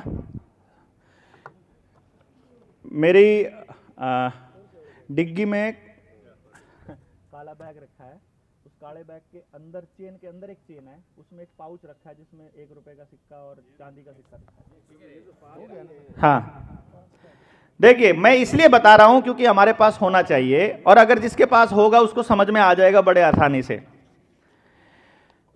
आप जिसके पास घर में हो, घर में जाके देख लेना, जिसके पास मोबाइल में हो, मोबाइल में सर्च करके देख लेना। लेकिन आपको 2-3 चीजें देखनी है। हम इसी चीज में उलझे हुए हैं, हमको पूरी जानकारी नहीं दी गई है, अधूरी जानकारी के कारण ही हमारा सत्यानाश है। एक चीज होती है ये क्या है, इस पे 10 लिखा हुआ है, ये है 10 रुपए का सिक्का। इस जो है वही बोलना हो आपको, जो है वही बोलना। ये क्या है? 10 रुपए का सिक्का। ये क्या है? 1 रुपए का नोट। ये क्या है? 5 रुपए का नोट। और ये है 100 रुपए का नोट। देखना, इस 100 रुपए के ऊपर और इस 5 रुपए के नोट के ऊपर, इन दोनों के ऊपर एक लाइन लिखी है, गवर्नर के सिग्नेचर हैं। इस पे लिखा है मैं धारक को 100 रुपए अदा करने का वचन देता हूं, और इस पे लिखा है मैं धारक को 5 रुपए अदा करने का वचन देता हूं। लेकिन यही बात इस 1 रुपए के नोट पर नहीं लिखी हुई। समझिएगा, 1 रुपए के नोट पर नहीं लिखी हुई और 5 रुपए के नोट पर लिखी हुई है। इन दोनों में क्या फर्क है, यह जानना बड़ा जरूरी है। इस नोट के ऊपर यह इसलिए नहीं लिखी हुई क्योंकि, पहले इसको छोड़ देता हूं बात को, पहले इस पे देता हूं। इस 5 रुपए के नोट पर इसलिए लिखी हुई है क्योंकि इसमें गवर्नर यह कह रहा है कि जब भी आप मांगने के लिए आओ, मैं धारक को 5 रुपए देने का वादा करता हूं। जैसे कि मान लीजिए बाहर कोई राशन की दुकान हो, वहां पे आप पैसे दे दो उसको, और पैसे दे करके बोल दो कि 1 किलो राजमा, 1 किलो दाल, इसका आप जो है पेमेंट ले लो मेरे से, मैं जमा कर देता हूं। अब मुझे एक पर्ची दे दो, मैं जिसको भी वो पर्ची दूं उसको वो सामान दे देना। तो फिर आड़ती जो है उस पर्ची के ऊपर लिख देता है मैं धारक को 1 किलो चावल देने का, 1 किलो दाल देने का, 1 किलो राजमा देने का वादा करता हूं। तो वो पर्ची मैं जिसको भी दे दूंगा, उस पर्ची के बदले वो चावल दाल मिल जाएगा, मिल जाएगा ना। अब वो पर्ची को आप खा नहीं सकते राजमा की जगह पर, लेकिन उस पर्ची के अंदर वो रुपए रखे हैं, वो राजमा रखा है, उस पर्ची के अंदर वो राजमा रखा है, क्योंकि उसमें वो वादा है उस बनिए का। अब बनिया बेईमानी कर दे बात अलग है, वो पर्ची को मानने से मना कर दे। लेकिन अगर आप ये ऐसी ही पर्ची 2 छाप लो, एक और पर्ची की फोटो स्टेट कर लो रंगीन, और एक उनको दे दो और एक उनको दे दो, तो बनिया तो घाटे में हो जाएगा। पर्ची देने वाला फायदे में होगा, जिसने पर्ची दी है वो फायदे में, वो 2 जगह से पैसे ले सकता है। वो 4 बना के दे देगा तो 4 जगह से ले सकता है, लेकिन जिसने देने हैं वो नुकसान में। अब अगर इस पे लिखा है 5 रुपए अदा करने का वचन देता हूं, तो 5 रुपए देने पड़ेंगे किसको? गवर्नर को। गवर्नर कहां से लाएगा? आरबीआई का गवर्नर कहां से लाएगा? आरबीआई एक्ट 1934 में यह लिखा हुआ है कि गवर्नर देगा जो सरकार ने वादा किया है, जो सरकार ने मुझे दिया हुआ है गारंटी। तो इसी के ऊपर, यहां ऊपर भारतीय रिजर्व बैंक लिखा है, इसके नीचे लिखा है केंद्रीय सरकार द्वारा प्रत्याभूत, और अंग्रेजी में लिखा है guaranteed by the central government. वकील कौन बैठे हैं यहां? वकील बताओ जी, कोई है एडवोकेट जिसने वकालत पढ़ी हो? अब वकील साहब बैठे हुए हैं, इन्होंने संविधान भी पढ़ा होगा। संविधान में लिखा है जी यूनियन ऑफ इंडिया, संविधान में लिखा है जी रिपब्लिक ऑफ इंडिया, संविधान में लिखा है जी गवर्नमेंट ऑफ इंडिया। संविधान में कहीं सेंट्रल गवर्नमेंट का विवरण है? नहीं है। वकील साहब बता रहे हैं कि हमारे संविधान में कहीं भी सेंट्रल गवर्नमेंट का जिक्र नहीं है, बल्कि वहां एक लाइन लिखी है यूनियन नॉट सेंट्रल। हम अलग अलग संघों का समूह है, अलग अलग प्रदेशों का एक संघ प्रदेश है हमारा भारत, यानी कि भारत अलग अलग राज्यों का एक संघ है, यूनियन है। बात समझ में आ रही है? इसका मतलब ये सेंट्रल गवर्नमेंट कौन है, ये भी सवाल बड़ा निकल के आएगा आपको, अभी आगे आएगा सेंट्रल गवर्नमेंट कौन है। जब हमारे संविधान में कहीं जिक्र नहीं, जब हमारे किसी भी जगह पर ऐसी जगह वर्णन नहीं है सेंट्रल गवर्नमेंट का, कोई दस्तावेज ऐसा नहीं है पूरे भारत के इतिहास में जो भारत सरकार ने जारी किया हो और उसके ऊपर कहीं सेंट्रल गवर्नमेंट नाम का कोई नाम अक्षर लिखा हो। सेंट्रल गवर्नमेंट हमेशा अंग्रेजों के लिखे हुए कानूनों में इस्तेमाल किया जाता था, और वो पार्लियामेंट ऑफ इंग्लैंड के लिए इस्तेमाल किया जाता था। इंग्लैंड की पार्लियामेंट को सेंट्रल गवर्नमेंट बोला जाता था, और उसके बाद भी उसी को बोला जाता रहा है आज तक भी। अब कहानी यहां से बिगड़ती है कि ये जो 1 रुपए का नोट है, इस 1 रुपए के नोट के ऊपर कहीं भी नहीं लिखा हुआ कि मैं धारक को 1 रुपया देने का वादा करता हूं, क्योंकि इस नोट के ऊपर एक और चीज लिखी है जिसका नाम है भारत सरकार। इस पे लिखा है भारत सरकार, और इस 100 रुपए के नोट पे लिखा है भारतीय रिजर्व बैंक। अर्थात 1 रुपए के नोट को छापती है भारत सरकार, और ₹1 के अलावा बाकी सारे नोटों को छापता है रिजर्व बैंक। अब किस आधार पर छापता है? यह लाइन हम सब ने सुनी है कि भाई सरकार के पास जितना सोना होता है ना उतना ही नोट छाप सकते हैं। ये वाली लाइन सुनी है जी? किस किस ने सुनी? हाथ खड़ा करके बताओ। ये लगभग लगभग सबने सुनी है। मेरे दादाजी भी ये बात बोलते थे, हमारे पिताजी भी ये बात बोलते थे कि जितना सोना होता है। हमारे दिमाग में एक सवाल आया हमारी टीम के कि कितना सोना, भाई मान लो 100 रुपए छापने तो कितना सोना, 1000 रुपए छापने तो कितना सोना।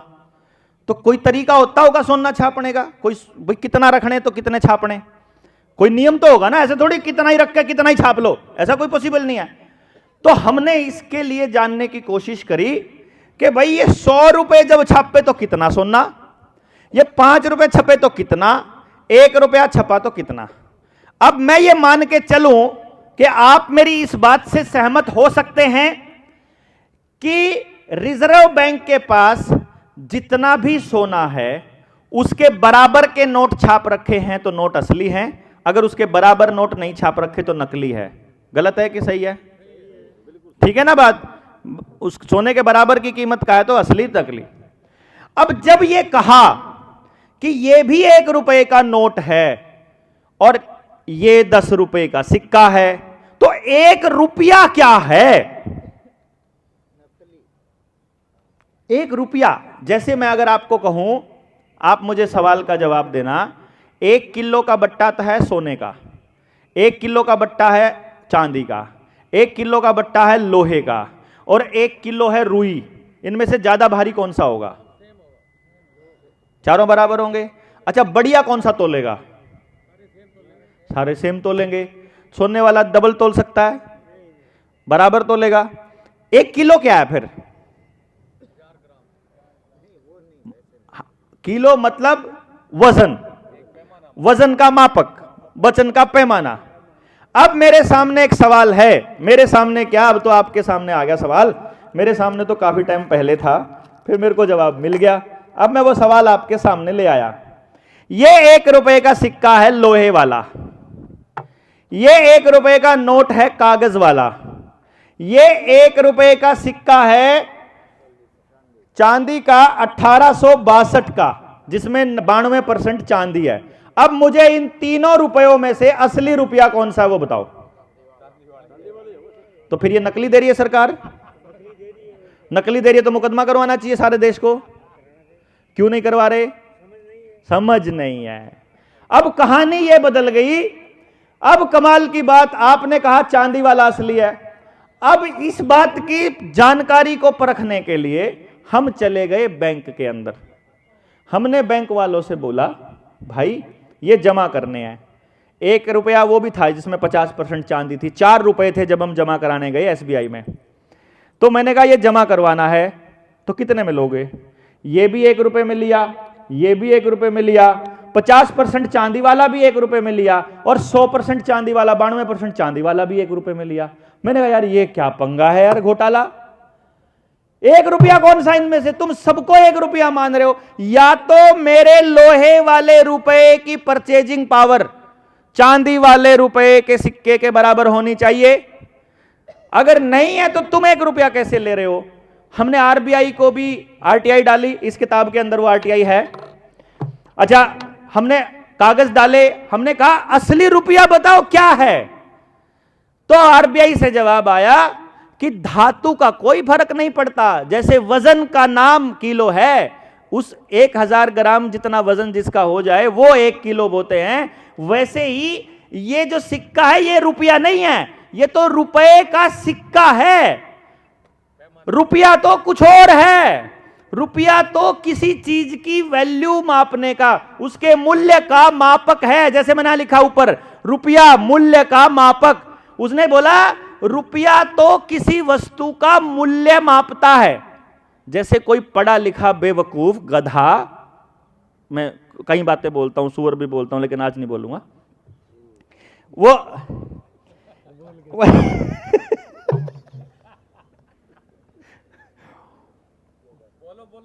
तो कोई सो कॉल्ड पढ़ा लिखा ये कहता है ना जब कि रुपए की वैल्यू घट गई, तो मुझे ऐसा लगता है वो ऐसे कह रहा है किलो का वजन घट गया। जब वो ये कहेगा कि रुपए की वैल्यू घट गई, वो कह रहा है कि किलो का वजन घट गया। किलो का वजन कैसे घट गया? तो रुपए की कैसे घट गई? यार किलो खुद में दूसरे का वजन नापने का मापक है, इसी तरह से रुपया खुद किसी चीज की वैल्यू मापने का मापक है। रुपया की कोई वैल्यू नहीं होती, रुपया तो मापक है, और मापक होता है किसी ना किसी मानक के हिसाब से, किसी स्टैंडर्ड के हिसाब से, और स्टैंडर्ड ही रुपया है। अब इस खेल को समझने के लिए दस्तावेज निकालने की कोशिश करी। वकील साहब, सवाल यह है, मैंने अगर आरबीआई से यह पूछ लिया कि असली रुपया किसे कहेंगे, नकली रुपया किसे कहेंगे, आपने कोई पैमाना तो बना रखा होगा। भाई मैं ये कागज अपने घर से छाप के ले आया, मान लो बिल्कुल सेम कागज, सेम छपाई, सेम रंग, सेम वजन, सब कुछ मैं अपने घर से ले आया, तो ये असली हो जाएगा क्या? मैं सिर्फ आरबीआई से ये पूछना चाहता हूं, असली कौन सा है वो रुपया जिसको तुम असली बोलते हो? तो जी आरबीआई ने हमको ये कहा, हमारे पास वैध रुपए का कोई दस्तावेज उपलब्ध नहीं है।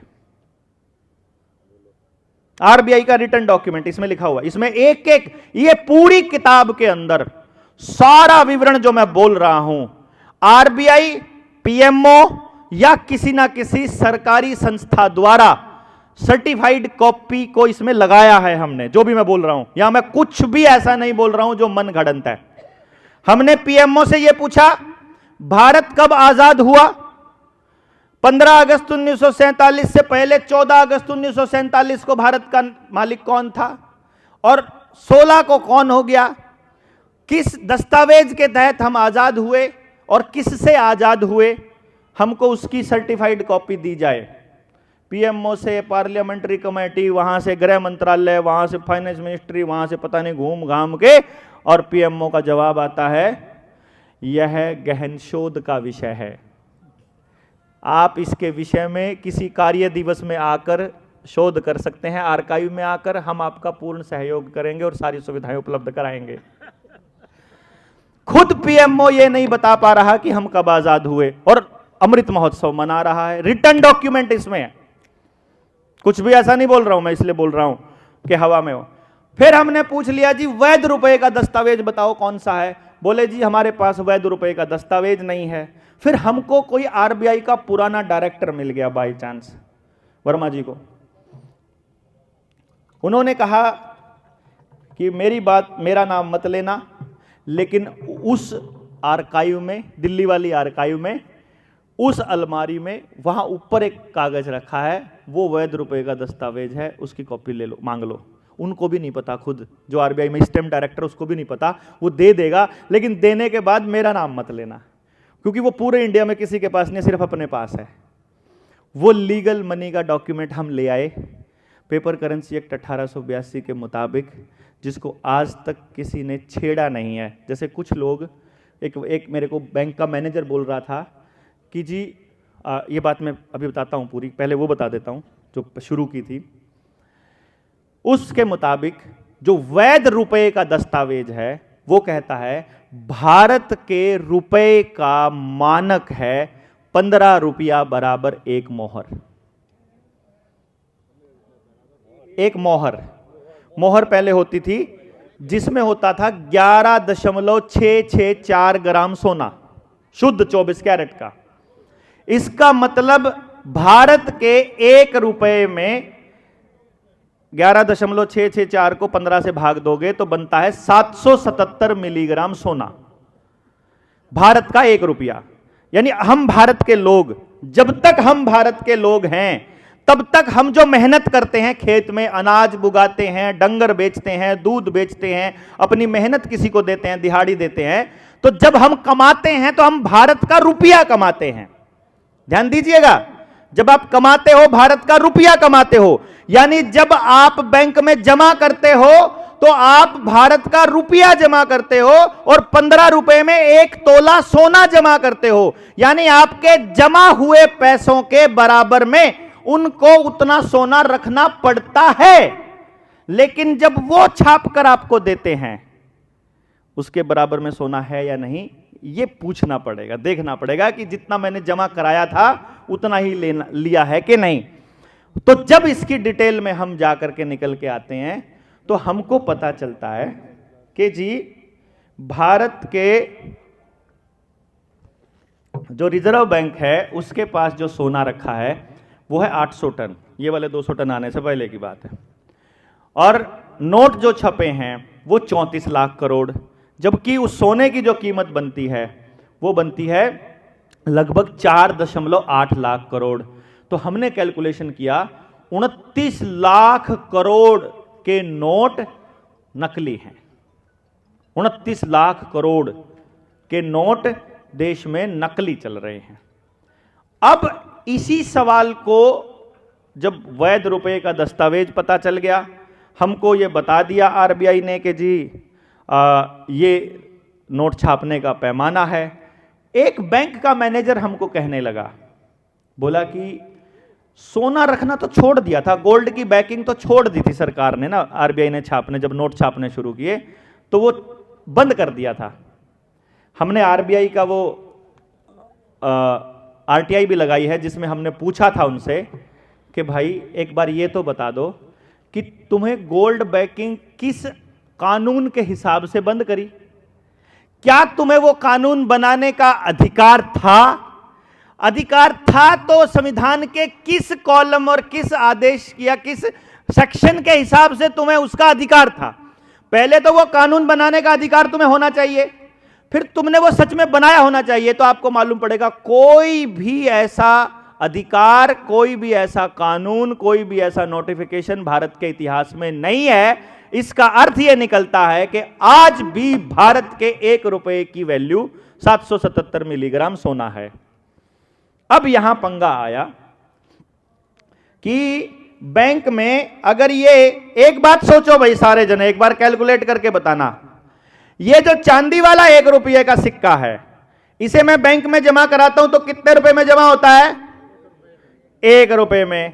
अच्छा, इसको जमा करा दिया 1 रुपए में, अगले दिन लेने जाऊंगा तो यही मिलेगा कि लोहे वाला मिलेगा? लोहे वाला मिलेगा। देखो चांदी को लोहे में बदलने का कारोबार कितना गजब है ना? मतलब आप एक दिन की बात छोड़ो, सुबह जाके जमा करवाया हो, घंटे बाद निकालोगे तो लोहे का निकलेगा। और बल्कि आजकल तो लोहे का भी नहीं निकलता, मोबाइल में ही आएगा लोहे का। तो उसके बाद अगर यही एक सोने के, ये एक चांदी वाला सिक्का अगर आप सुनार के पास ले जाओ तो इसके बदले में लोहे वाले 1000 मिल जाएंगे। आपको मिल जाएंगे कि नहीं मिल जाएंगे? देखो बैंक 1 रुपए के बदले, बैंक इस 1 रुपए के बदले 1 दे रहा है और सुनार इस 1 रुपए के बदले 1000 दे रहा है। तो सबसे पहली बात तो आप ये समझ लो, यदि आप सिर्फ चांदी का रुपया ही लेकर के जाते हो तो किसान के साथ 1000 गुना की ठगी तो बैंक कर रहा है। नहीं कर रहा है क्या जी? 1000 गुना की ठगी, यानी आपकी मेहनत को 1000 गुना मेहनत, 1000 रुपए की मेहनत को 1 रुपया बना रहा है। नहीं बना रहा जी? लेकिन अभी पता चला कि यह भी रुपया नहीं है, यह भी रुपए का सिक्का था। असली रुपया तो 770 मिलीग्राम सोना है। तो भारत के 1 रुपए में 770 मिलीग्राम गोल्ड आता है, जिसकी कीमत इस बैंक के रुपए के नोट में कैलकुलेट करो तो लगभग 6300 रुपए के बैंक नोट के बराबर बनती है। अर्थात आप जब बैंक में 1 रुपया जमा कराते हो और बाद में निकालते हो तो आपके साथ 6000 गुना की ठगी होती है। नहीं समझ में आया ना? अरे हमको भी समझने में 6 महीने लग गए थे भाई। जब तक खुद से रिसर्च नहीं करोगे पल्ले नहीं पड़ता। लेकिन देसी भाषा में, किसान की भाषा में समझाता हूं। किसान की भाषा में, किसान ने टमाटर बोया, उसका टमाटर बिका 5 रुपया किलो। 100 किलो टमाटर कितने का बिका? 500 का बिका। ला के घरवाली को दे दिए 500 रुपए किलो, भागवान संभालो। अब 2 महीने के अंदर अंदर उधर से आरबीआई ने नकली नोट छापे, छाप के अडानी को दे दिए या फिर अडानी के खाते में ट्रांसफर कर दिया। ट्रांसफर होने के बाद अडानी ने सारा का सारा टमाटर खरीद के अपने साइलोज में जमा कर लिया। जमा करने के बाद में उसके बाद टमाटर का रेट हो गया, पिछली बार कितना था हाईएस्ट रेट? 250 रुपया था हमारे वहां। फिर आपके यहाँ बिका 2 रुपए किलो होगा। ना, जब 2 रुपए किलो था, बिकने में 2 रुपए था तो 120 तक गया था, 5 रुपए था तो 250 तक गया। तो मैं अपना वो कैलकुलेशन बता रहा हूं, 5 रुपया किलो, 100 किलो टमाटर बिका 500 में। 2 महीने बाद उसी किसान के घर में सत्यनारायण की कथा हो गई, पलवाई ने टमाटर लिख दिया, वही 500 रुपए उठा करके गया, अब 250 का रेट हो चुका है, अब मिलेंगे उसे 2 किलो टमाटर। 100 किलो टमाटर का 2 किलो ऐसे बनता है नहीं? ऐसे ही दर्जी की मेहनत, ऐसे ही मजदूर की मेहनत, ऐसे ही ड्राइवर की मेहनत, ऐसे ही किसान की मेहनत, ऐसे ही अनाज को, ऐसे ही दालों को, ऐसे ही आपको, सबको ऐसे ही लूट रहे हैं ये बैंक। इसीलिए जन धन खाता शुरू किया गया, इसीलिए ऑनलाइन ट्रांजैक्शन की गई, इसीलिए आपके मोबाइल में डिजिटल करेंसी लाई गई, क्योंकि आपकी जेब में जो मोबाइल है इसमें जब पैसा ट्रांसफर होता है वो रुपया नहीं है, वो ई रुपया है। ई रुपया, ई रुपया। जब तक भारत के मुद्रा का नाम रुपया रहेगा तब तक 1 रुपए का मानक 777 मिलीग्राम सोना रहेगा, क्योंकि दुनिया की किसी चुनी हुई सरकार, किसी व्यक्ति, किसी कानून और किसी भी ताकत की यह औकात नहीं है कि वो किसी मानक को बदल दे। 1 मीटर 100 सेंटीमीटर होता है, उतना ही रहेगा, दुनिया की कोई चुनी सरकार नहीं बदल पाएगी। किलो का वजन कम ज्यादा नहीं हो सकता, सदियों से चलता आ रहा है, सबके साथ ठगी हो जाएगी ऑन द स्पॉट। किसी मात्रा का, चाहे आप मतलब घन मीटर को बदल लो, यानी कि वॉल्यूम को, आयतन को नापने की, दूरी को नापने की, वजन को नापने की, घड़ी को समय को नापने की, या किसी का मूल्य मापने के किसी भी मानक के साथ आप छेड़खानी नहीं कर सकते। ये यूनिवर्सल जस्टिस के खिलाफ है। अगर यूनिवर्सल जस्टिस के खिलाफ है तो वो चीज पॉसिबल है ही नहीं। इसलिए जब तक भारत के रुपए का नाम रुपया रहेगा, मुद्रा का नाम, तब तक ये 777 मिलीग्राम वैल्यू रहेगी। इसी व्यवस्था को बदलने के लिए ऑनलाइन ट्रांजैक्शन के नाम पर सीबीडीसी लाया जा रहा है, जिसमें हमारे रुपए का नाम बदलकर ई रुपया कर दिया गया है। ठीक है, ई रुपए के बदले में कुछ भी नहीं है, वो जितना मर्जी छाप सकते हैं, जितना मर्जी। एक बैंक मैनेजर से मैंने पूछा था कि भाई कोई तो नियम होगा छापने का, तुम छाप के अडानी को देते रहोगे, वो तो हमारी जमीन 1 करोड़ में भी खरीद लेगा, कल को 5 करोड़ में भी खरीद लेगा। लेकिन किसान के साथ दिक्कत क्या है? उसकी जमीन 20 लाख में 1 एकड़ बिका था, उसने 20 लाख रुपए घर में रख लिए, 4 दिन के बाद वही 20 लाख रुपए में 1 एकड़ नहीं मिलता उसको। मिल जाएगा जी? मिलता ही नहीं। इसका मतलब जमीन की वैल्यू नहीं बढ़ी है जनाब, आपके रुपए की परचेजिंग पावर घटी है। अगर आपका रुपया असली हो, अगर आपके रुपए के बराबर 777 मिलीग्राम सोना हो, तो आज भी वही औकात है जमीन की, मकान की, दुकान की जो पहले थी। यानी शोषण का एकमात्र रास्ता है रुपए का कूटकरण। वो कूटकरण करते जाएंगे और आपकी व्यवस्था को खराब करने में लगे पटवारी, तहसीलदार, डीसी, जज, वकील, सबको रुपए बांटते जाएंगे। आपकी व्यवस्था को बर्बाद करने का काम रुपए के सहारे से किया जा रहा है।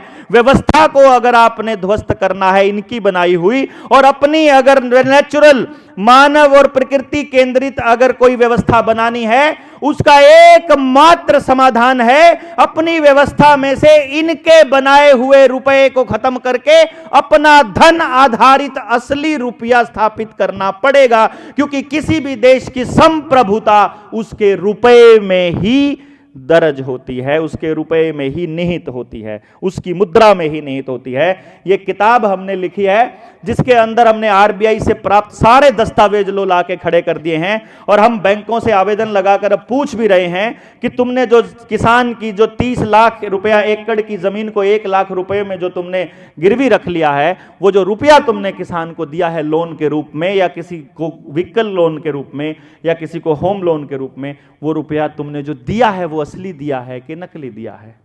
और मैं आपको बता दूं, लगभग 2000 आवेदन अभी तक हम लगा चुके हैं, और आज तक आरबीआई या कोई भी बैंक किसी भी आवेदन का बिंदुवार जवाब नहीं दे पाया है। आप में से किसी ने लगाया है आवेदन?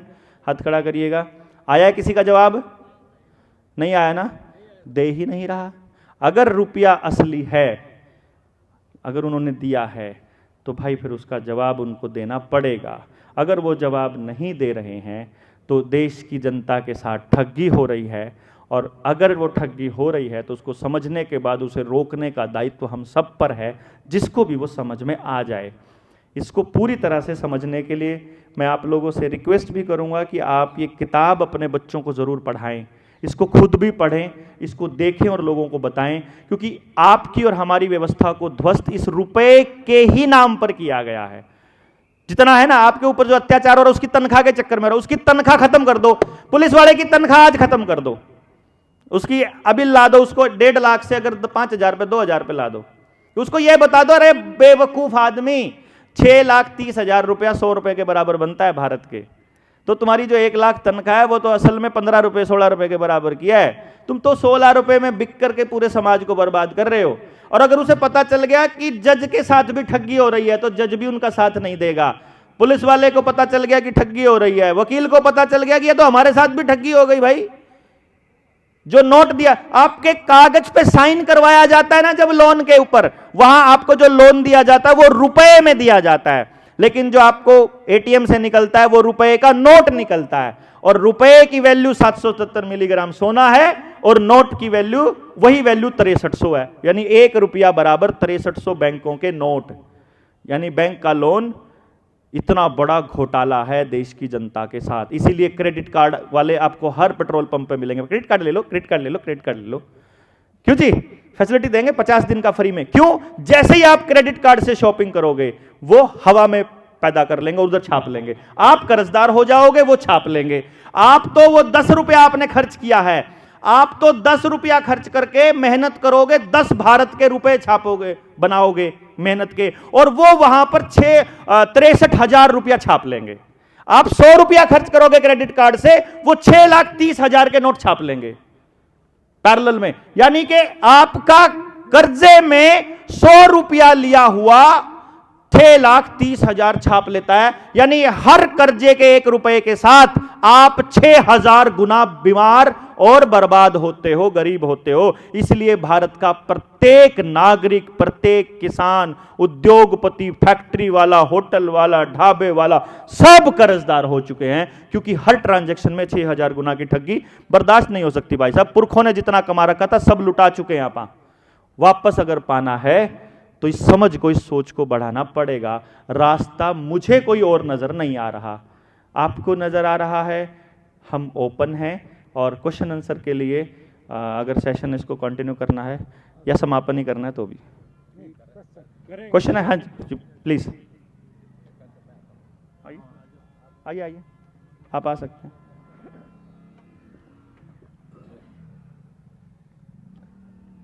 मनीराम जी, क्वेश्चन नहीं, कुछ थोड़ी एक बात भी रखूंगा, थोड़ी बात भी। सबसे पहले तो मैं डॉक्टर साहब का बहुत ही ने जब सोने को कहा कि हम गोल्ड स्टैंडर्ड त्याग रहे हैं, ये आरबीआई त्याग रहा है। आरबीआई यदि भारत का है तो उसका त्यागना माना जाएगा भारत के लोगों के लिए। भारत के रुपए के साथ कोई छेड़खानी कभी तक नहीं हो सकती। भारत के रुपए का मानक कभी छेड़ा नहीं जा सकता, किसी भी चीज के मूल्य के मापक को नहीं छेड़ा जा सकता। तो आप अपने नोट के साथ जितनी मर्जी छेड़खानी कर सकते हो, आप कर लो, रुपए के साथ छेड़खानी नहीं कर सकते। रुपए की कीमत वही रहेगी, आप नोट की कीमत घटती रहेगी जितना आप छापते रहोगे। बहुत अच्छा। और दूसरा, आपने जो बहुत ही जबरदस्त बात की कि भाई लोकल लोगों को उनको अधिकार है ही नहीं। एनएससीपीएम के अपने प्रोग्राम में बार बार लिखा है कि उनको अपना सारा राइट्स वहीं होना चाहिए। आपने तो कहा जन जंगल जमीन, अब वहां अपन ने तो लिखा उसका पॉलिटिकल, आर्थिक, कल्चरल, वो सब समेत सारे अधिकार कंसर्न पीपल के होने चाहिए। जो कंसर्न पीपल हैं उनके ही होने चाहिए। ये नहीं है कि आपके गांव के अंदर सड़क किधर बने रहे, वो पास बिल एस्टिमेट पास कराने कलेक्टर के पास जाओ। क्यों Yes, भाई? हाँ। जब मोहल्ले का मामला है तो उसमें कलेक्टर का क्या लेना देना? बिल्कुल। ये पहले से ही है। और बड़ा कोई इश्यू है, बड़े कंसर्न का, तो उसका फैसला भी रेफरेंडम से हो। लोगों को इतनी पावर तो मिले, गांव बताएं। बताएं। अब ये बात बिल्कुल आप और हम एक ही जगह है कि भी लोगों को जागृत करने वाली बात है, और कौन करेगा? वो तो आप और हम करेंगे। वरना तो कहते हैं कि मैं I am alone but with loan. आजकल ये कहता है आई एम एलोन, वो आजकल सब सिंगल वाले हैं, शादी ही करना ही कहाँ चाहते हैं, तो I am alone but with loan. जैसे आपने कहा सारे ही वो ईएमआई से भरे पड़े हैं, बिल्कुल। तो सरकार और लोन से जितने दूर जाएंगे उतना ही आपका फायदा होगा। बस इसमें कोई उसी- बात नहीं। वही समृद्धि है। आपका और हमारा एक है। जबरदस्त। आज तो सज्जन कुमार जी नहीं है, नहीं तो कई शब्द आपके मिलते हैं, उनको गुंडा बोलने के, उनका भी शब्द, उनकी शब्दावली भी हुई है। है? तो आपने इतना समय दिया, हम बहुत ही शुक्रगुजार हैं एनएससीपीएम की तरफ से। बहुत सारे क्वेश्चंस, जैसे व्यवस्था की बात है, हाँ, तो हम तो कहते हैं पूरी व्यवस्था अब कहाँ है, राष्ट्रीय व्यवस्था और कैसे पूरी की पूरी हो तो गई है ना। ये खुद ही कहते हैं विश्व वर्ल्ड ऑर्डर है, हम उसको कहते हैं कि इसको अपडेटेड करनी है, प्रो पीपल बनाने की बात है, पावर टू द पीपल की बात है। तो एनएससीपीएम का प्रोग्राम आपका दिया हुआ है। हाँ घनश्याम जी, आप भी आओ, जी आओ। बहुत बहुत ही बढ़िया, बहुत, मैं तो बहुत खुश हुआ भाई। धन्यवाद जी। धन्यवाद। पहले मैंने सोचा कि जैसे आपने बोला ना कि भी वो ठेकेदारी पड़ता, और हमने हमारे पास ठेकेदारी पड़ता खत्म करने क्या कर दिया कि जो एनएससीपीएम का भी जो है ना, ये 5 पदाधिकारी हाँ, बैठे हैं, वही। 4, ये अगले साल बदल जाएंगे, दोबारा नहीं आ सकते बिल्कुल। हमारे सिस्टम में वो धन्यवाद। कि रियल में जो धन है ना, इस पर आगे फाइनेंस की स्टडी करके इस पर आगे कि रियल जो धन है वो हवा, पानी, जीव जंतु, पेड़ पौधे, ये सारे मिलके बनता है, और जो जलवायु है। अब ये तो कॉमन सेंस से आम आदमी मानता रहा है इतिहास में, और उसके मुताबिक उनकी कल्चर भी डेवलप हुई है। अब एक और ऐड हो गया मौसम, या पृथ्वी का जो जिंदा रहने लायक जो टेम्परेचर है पूरे प्लेनेट का, वो है ना, जल, जंगल, जमीन, जानवर के साथ टेम्परेचर ऐसा पूरे प्लेनेट का, वो वैसा मेंटेन रहना चाहिए, वो भी इसमें जुड़ गया है। तो इनका जो एनालिसिस है, तो कभी कभी डायरेक्शन ये चली जाती को जैसे गांव को केंद्र में रख के बाकी सारी बातें सोच रहे, ऐसा चला जाता है। बलारा जी, हम जैसा नोट किया कि गांव को केंद्र में रख के, तो इसको थोड़ा सा, ये जो वित्तीय जो स्थिति है ना, फाइनेंस की जो रियलिटी है, इसका जो दायरा है, इसमें जल, जंगल, जानवर, जमीन के साथ जलवायु को भी जोड़ो, क्योंकि उसमें परिवर्तन पहले नहीं था, अब ऐसा परिवर्तन हो गया। एक तो ये एक ज और डालना इसमें, तो ये जब अपन डालते हैं तो और हकीकत के ज़्यादा नज़दीक पहुंचेंगे। दूसरा, जो सारी गड़बड़ी जो बताई है ना कि ये ठग रहे हैं, हो सकता है बलारा जी को पता लगा, औरों को भी पता लग रहा है कि यार कुछ गड़बड़ तो हो रही है। किसान को कॉमन सेंस से तो पता लग रही कि मैं जब मेरा अनाज बेचता हूँ तब रेट अलग होती है, जब मैं खरीदता हूँ तो 4-5 गुना 10 गुना रेट बढ़ जाती है। तो वैसे तो समझ में आ रहा है कि ये फाइनेंशियल जो स्थिति है वो गड़बड़ हो रही है। अब ये हो क्यों रहा है, तो इन्होंने तो फाइनेंस में इलाज देखा है, मुद्रा में देखा, मुद्रा के वैल्यू और उसके आकलन में, मानक में। एनएससीपीएम कह रहा है कि इसके साथ समाजशास्त्र भी है, सोशियोलॉजी भी है।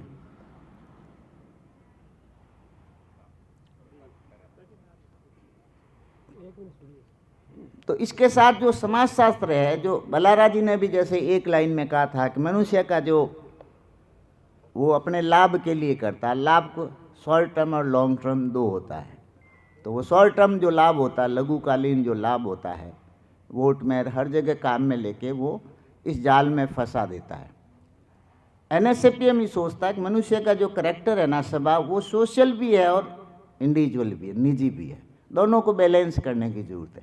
कई बार आदमी है ना सेवा के लिए पूरी जान लगा देता है, कई बार बदला लेने के लिए ले जाता है। कभी सेवा में है ना कोई ऐसी घटना हो जाए कि पूरी जिंदगी वो साधु बन जाता है। निजी और सोशल में कभी सोशल प्रमुख रहता है, कभी निजी प्रमुख होता है मानव के स्वभाव में। तो इसका जो स्वभाव है बायो सोशल है, जानवरों का है बिल्कुल निजी। तो एक वो कॉन्सेप्ट हमारा। एक दूसरा जो मनुष्य अपना आप को सुप्रीम समझता है, वो रियल में कुदरत के और जितने भी संगठक है, कंपोनेंट है, उसमें से एक ये खुद है। और सारी मान नहीं, सर्वोच्च नहीं, एक जो सारी गड़बड़ हुई है ना, कि हमें पता लग रहा है कुछ गड़बड़ तो हो रहा। मैं बुजुर्गों को तो पता चलता था। टीवी पहली बार मेरे कोई दोस्त के पिताजी आ गए, गांव से आए, टीवी देखा, मूल जी के पिताजी देखा। देखते ही वो जो टीवी का सीन देखता था, वो कहे अरे कवाड़ियों दे मन्ने मारवाड़ी में, इन्हें फोड़ू रे, मतलब उस टीवी को तोड़ दूँ, मुझे कवाड़ियाँ दे दो। शहर में वो बैठे कुल्हाड़ी दे। और तो मैंने कहा ये तो डायरेक्टर होने चाहिए, ये अनपढ़ और अल्पविकसित थोड़ी है, पिछड़े थोड़ी है। उनको ये पता है कि टीवी में क्या आना चाहिए, कि मेरे बच्चे पोते बैठे हैं तो इनको दिखाना चाहिए पहले सीन। ये डायरेक्टर है, मतलब कम्युनिकेशन डिपार्टमेंट के वो डायरेक्टर की योग्यता रखते हैं। हम बेवकूफ़ है, जैसे कहते हैं ना पढ़े लिखे, वो हम मूर्ख डफोड़, वो समझ में आता है। हाँ, सुअर वो हम हैं। और उनको हम कहते हैं कि बाबा है, हमारे बच्चों कहते हैं बा है, तो जैसे ज्ञानी नहीं है। मैंने कहा तो डायरेक्टर है। तो सवाल ये है कि ये जो विकास का जो मॉडल है उसके कारण ज़्यादा गड़बड़ हुई। और जो वित्त से जड़िए जो गड़बड़ कर रहे हैं ना, वो विकास के मॉडल में क्या कर रहा है, इसमें धारणा क्या है विकास में।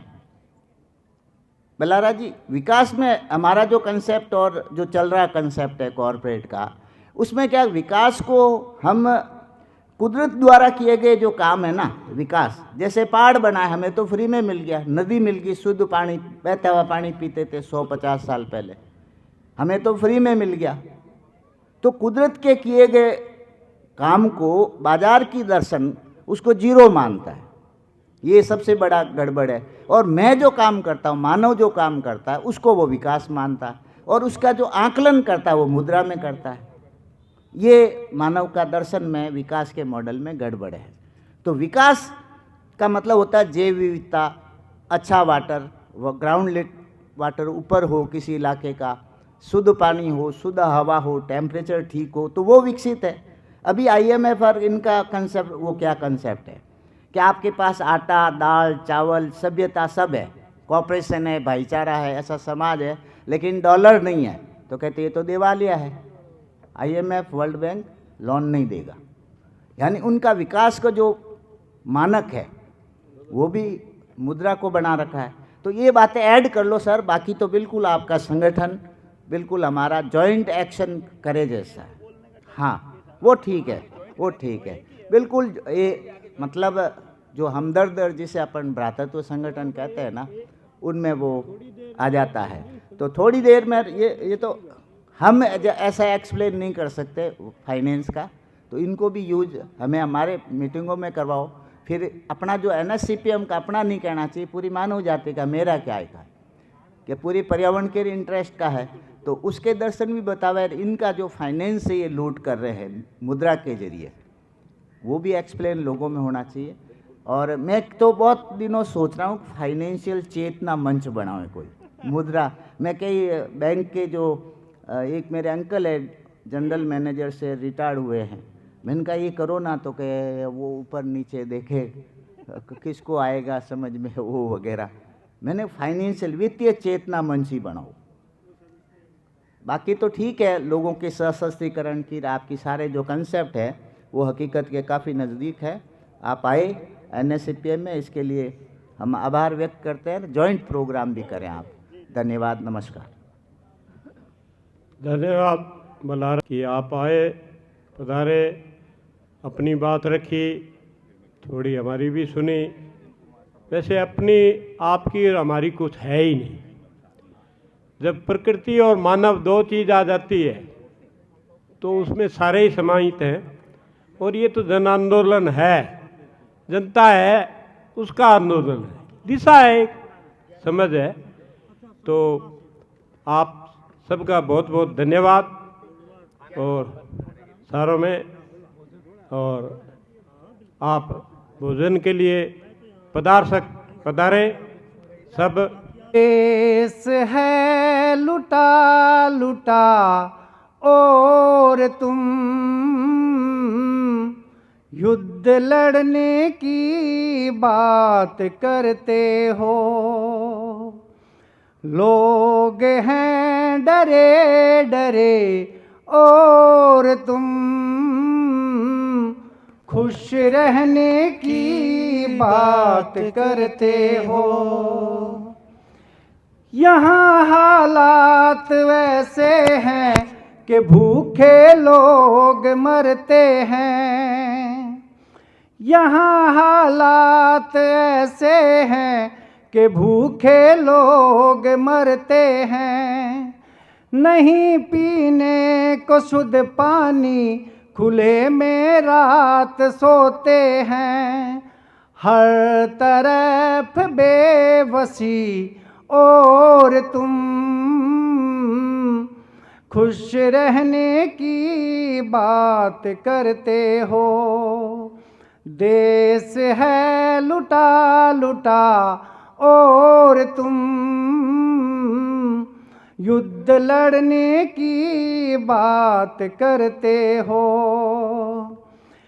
यहाँ धर्मांध हैं ऐसे लड़े मंदिर मस्जिद पर।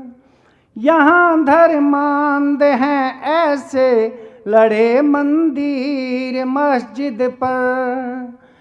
कहीं हिंदू को है खतरा, कहीं मुस्लिम रहा है मर। आदमी बंटा हुआ और तुम एक रहने की बात करते हो। देश है लुटा लुटा और तुम युद्ध लड़ने की बात करते हो। यहाँ पर शासन है ऐसा कत्ल सरेआम होते हैं। यहाँ पर शासन है ऐसा कत्ल सरेआम होते हैं। नहीं है न्याय अदालत में ये जज भी जेब भरते हैं। नहीं है न्याय अदालत में ये जज भी जेब भरते हैं। नेता है बिके हुए और तुम लोकतंत्र की बात करते हो। देश है लुटा लुटा और तुम युद्ध लड़ने की बात करते हो। कहे स्वामी है खतरे में हमारी ये मानवता। कहे स्वामी है खतरे में हमारी ये मानवता। अभी होना है आगे क्या सभी को है ये पता। पर्यावरण बिगड़ रहा और तुम परमाणु शस्त्र की बात करते हो। देश है लुटा लुटा और तुम युद्ध लड़ने की बात करते हो। युद्ध लड़ने की बात करते हो। युद्ध लड़ने की बात करते हो। धन्यवाद साथियों। 3 दिन प्रकृति मानव केंद्रित जन आंदोलन का 3 दिवसीय जो हमारा सम्मेलन, प्रांतीय सम्मेलन चला, उसमें जिन बिंदुओं पे चर्चाएं हुई, मानव जाति को कैसे बचाया जाए, पर्यावरण को कैसे बचाया जाए, जीव जगत को कैसे बचाया जाए, और आज इसका समापन हमने करने जा रहे हैं। तो डॉक्टर बलियारा जी ने भी आज जो बातें बताई, बहुत अच्छी बातें रखी, और बलियारा जी से आग्रह रहेगा कि हम सब मानव जाति को बचाने में, जीव जगत को बचाने में लगे हुए हैं, तो हमारे एजेंडे के साथ और हमारे आपके जो भी एजेंडा है उसमें इंटरेक्शन रखें, आपस में चर्चा करते रहें। तो सभी साथियों को प्रकृति मानव केंद्रित जन संगठन की तरफ से बहुत बहुत बधाई, और आप दूर दराज से पधारे, आप सभी को बहुत बहुत